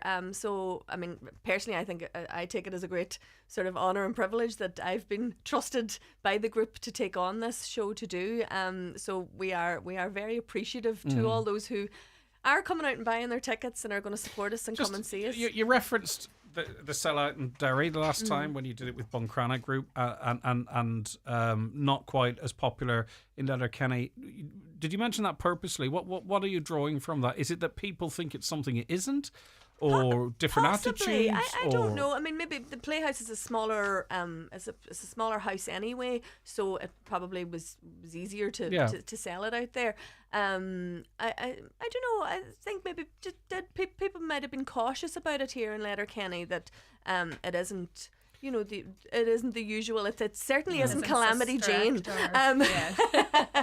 But I think now we have opened our minds and our attitudes in general. And I suppose another point to make is that it's being staged very purposely to coincide with the Letterkenny Pride Festival next weekend. And it's been great to sort of been embraced by that. Yeah. Also, but it's not exclusive to that audience. No, it isn't. It isn't. You know what I mean. But it is a story that forms a very important part of I suppose the LGBT history, especially when it is dealing with the topics of HIV and AIDS and what that meant for a decimation of a community. And I suppose back at that too, time. looking to put something on in the summer and then it aligning itself with the Pride Festival. It appears like it's written in the stars. Yeah, the plot is aligned a little bit. Yeah. It's more but it is just design. It is a show for everybody, and we're appreciative to everyone Brilliant that comes out and supports us. I'm sure many people looking forward to getting to it. Go to ongreenon.com or call them on 912777. The box office open right now. Or if it's not quickly, can you run and open it? But for now, Myra McGinley, choreographer, and also Joanne in Rent, and also as well with me is Mary Lane, director. Anything else either of you want to add? Happy enough? I think we covered everything. Come on down. Come on down. The rent is right. That is it, yeah. Okay. Right, thanks both of you very much indeed. Back shortly. All Together Now Festival returns. August Bank Holiday Weekend, 1st to 4th. Curramore Estate, County Waterford. With The Prodigy, The National, Natasha Bedingfield, plus many more. Tickets from €249 are on sale now. Maybe subject to fees. Over 21, subject to licence. See alltogethernow.ie. We have amazing mega value offers this week at your local Centra. Like Centra Feshars chicken fillets 680 gram, only $7.50. Goodfellas deep pan selected pizzas €2 each. And Birra Moretti 12 bottle pack, only €16. Whatever the weather, Centra has you covered. Centra. Live every day. Enjoy alcohol sensibly. Do you suffer from high cholesterol, menopause symptoms, digestive issues, anxiety, aches and pains, or a lack of energy? The highly trained team at The Natural Way Letterkenny can provide advice on natural remedies for a number of individual health issues. The Natural Way also has its own brand of herbal treatments to help fight fatigue, relieve digestive discomfort, maintain a healthy immune system, and alleviate common menopause symptoms. The Natural Way at Letterkenny Shopping Centre, your one-stop health shop. Connect Hearing is open for free hearing tests. Our audiologist is available Monday to Friday for wax removal services at our Letterkenny Clinic in the Courtyard Shopping Centre. We also offer a home visit for those who are unable to visit us. Our hearing is our social sense. Are you finding hearing more of a challenge? Call Ursula today on 07491 13296 to make an appointment. Good hearing helps us to connect to our family, friends and loved ones. Connect Hearing, connecting you to life. Donegal County Council is hosting an information evening to inform and provide details of a proposed development involving a change of the N15 or 232 Lahey Junction to a roundabout. This event will be held on Tuesday, 30th of July from 4 p.m. to 8 p.m. at Lahey Hall. The project is currently out to public consultation, and plans and particulars can be viewed online via the council website or at the offices of Donegal County Council in Lifford or Donegal Town. Highland Radio weather updates brought to you by McElhinney's. Make your sterling go further with our new cash sales exchange rate at €1.20 for every £1 spent in store. No matter the weather, visit us in Ballybuffet for all your fashion, beauty, gifting and homeware needs this summer. So today, sunny spells, scattered passing showers. A few heavy showers will occur into the afternoon and early evening. As night falls, low cloud and rain and drizzle will arrive across the region. Fresher than recent days, temperatures of 16 to 18 degrees. Let's see if there's anything more positive tomorrow. Sunny spells, scattered showers soon following, the odd heavy shower, but the rain will be light, few and far between. Please, me mentioning rain, don't let it adjust any of your plans because it's going to be, for the most part, nice. The old programmes are the best. I like the channel I get Steptoe and Son on. Are You Being Served and Keeping Up Appearances, etc. You're always guaranteed a laugh, unlike most of the modern programmes. Just my view. The Quiet Man with the beautiful Maureen O'Hara likes We Will Never See Again. Greg, glad you're back. Our favourite presenter. That comes in from Phil. Thanks, Phil. I love you. What relation is Phil? Yeah, exactly. I don't care. Phil... I saw you out the back on your other phone. Yeah. No, well, I wouldn't have read it. But thanks, Phil. That's nice. No one ever says anything nice to me. Hi, Greg. Started to rewatch The Royal Family. Jim Royal's a legend. Remind you of anyone? I haven't watched it. Go on, tell me who it should remind me of, please. Hi, Greg and Telly Gang. Looking forward to new Deadpool. If more successful, maybe Wolverine does Wrexham. I enjoyed Twister. It was as good as the original, and I hear Spielberg had a twister to the end of the film too. Did Michael say he wasn't convinced at Daisy Edgar Jones' acting, and he wouldn't be the first, as I've heard, fart acting? As you turn around and smell the air, well, no better person to steal from is Joey Tribbiani. But her Irish accent wasn't fake, as her mum's from Northern Ireland, and you'll see her copy Theresa Mannion's Unnecessary Journeys. Weather warning for the northwest, really, which reminds me, no doubt, Fanula's on the N17. Q Saw Doctors gathering her tribe for Sunday versus Armagh. If they do win, spare a thought for the neighbours and go easy on the May. Sounds like a relaxing weekend. Kevin in Dunlow. That was brilliant. Appreciated. Thanks so much, Kevin. He's a class act. I'm now just putting Theresa Mannion into Twisters in my mind. Is it in there? Is it? Okay. Should be. Right, Should okay. be. I'm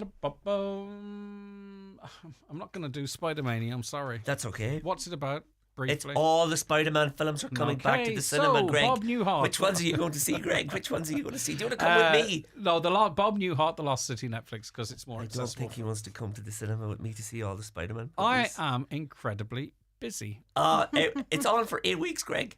I have something on every week, every hair washing. I did try. Sorry, what did you want me to chat about? Bob Newhart, The Lost City. Oh no, Bob Newhart has passed away. That's why I wanted to chat about him. Oh yes, of course, Bob Newhart. Fanula said to mention this. If Fanula was here, she would have mentioned it. So she I took the baton for her. Yeah.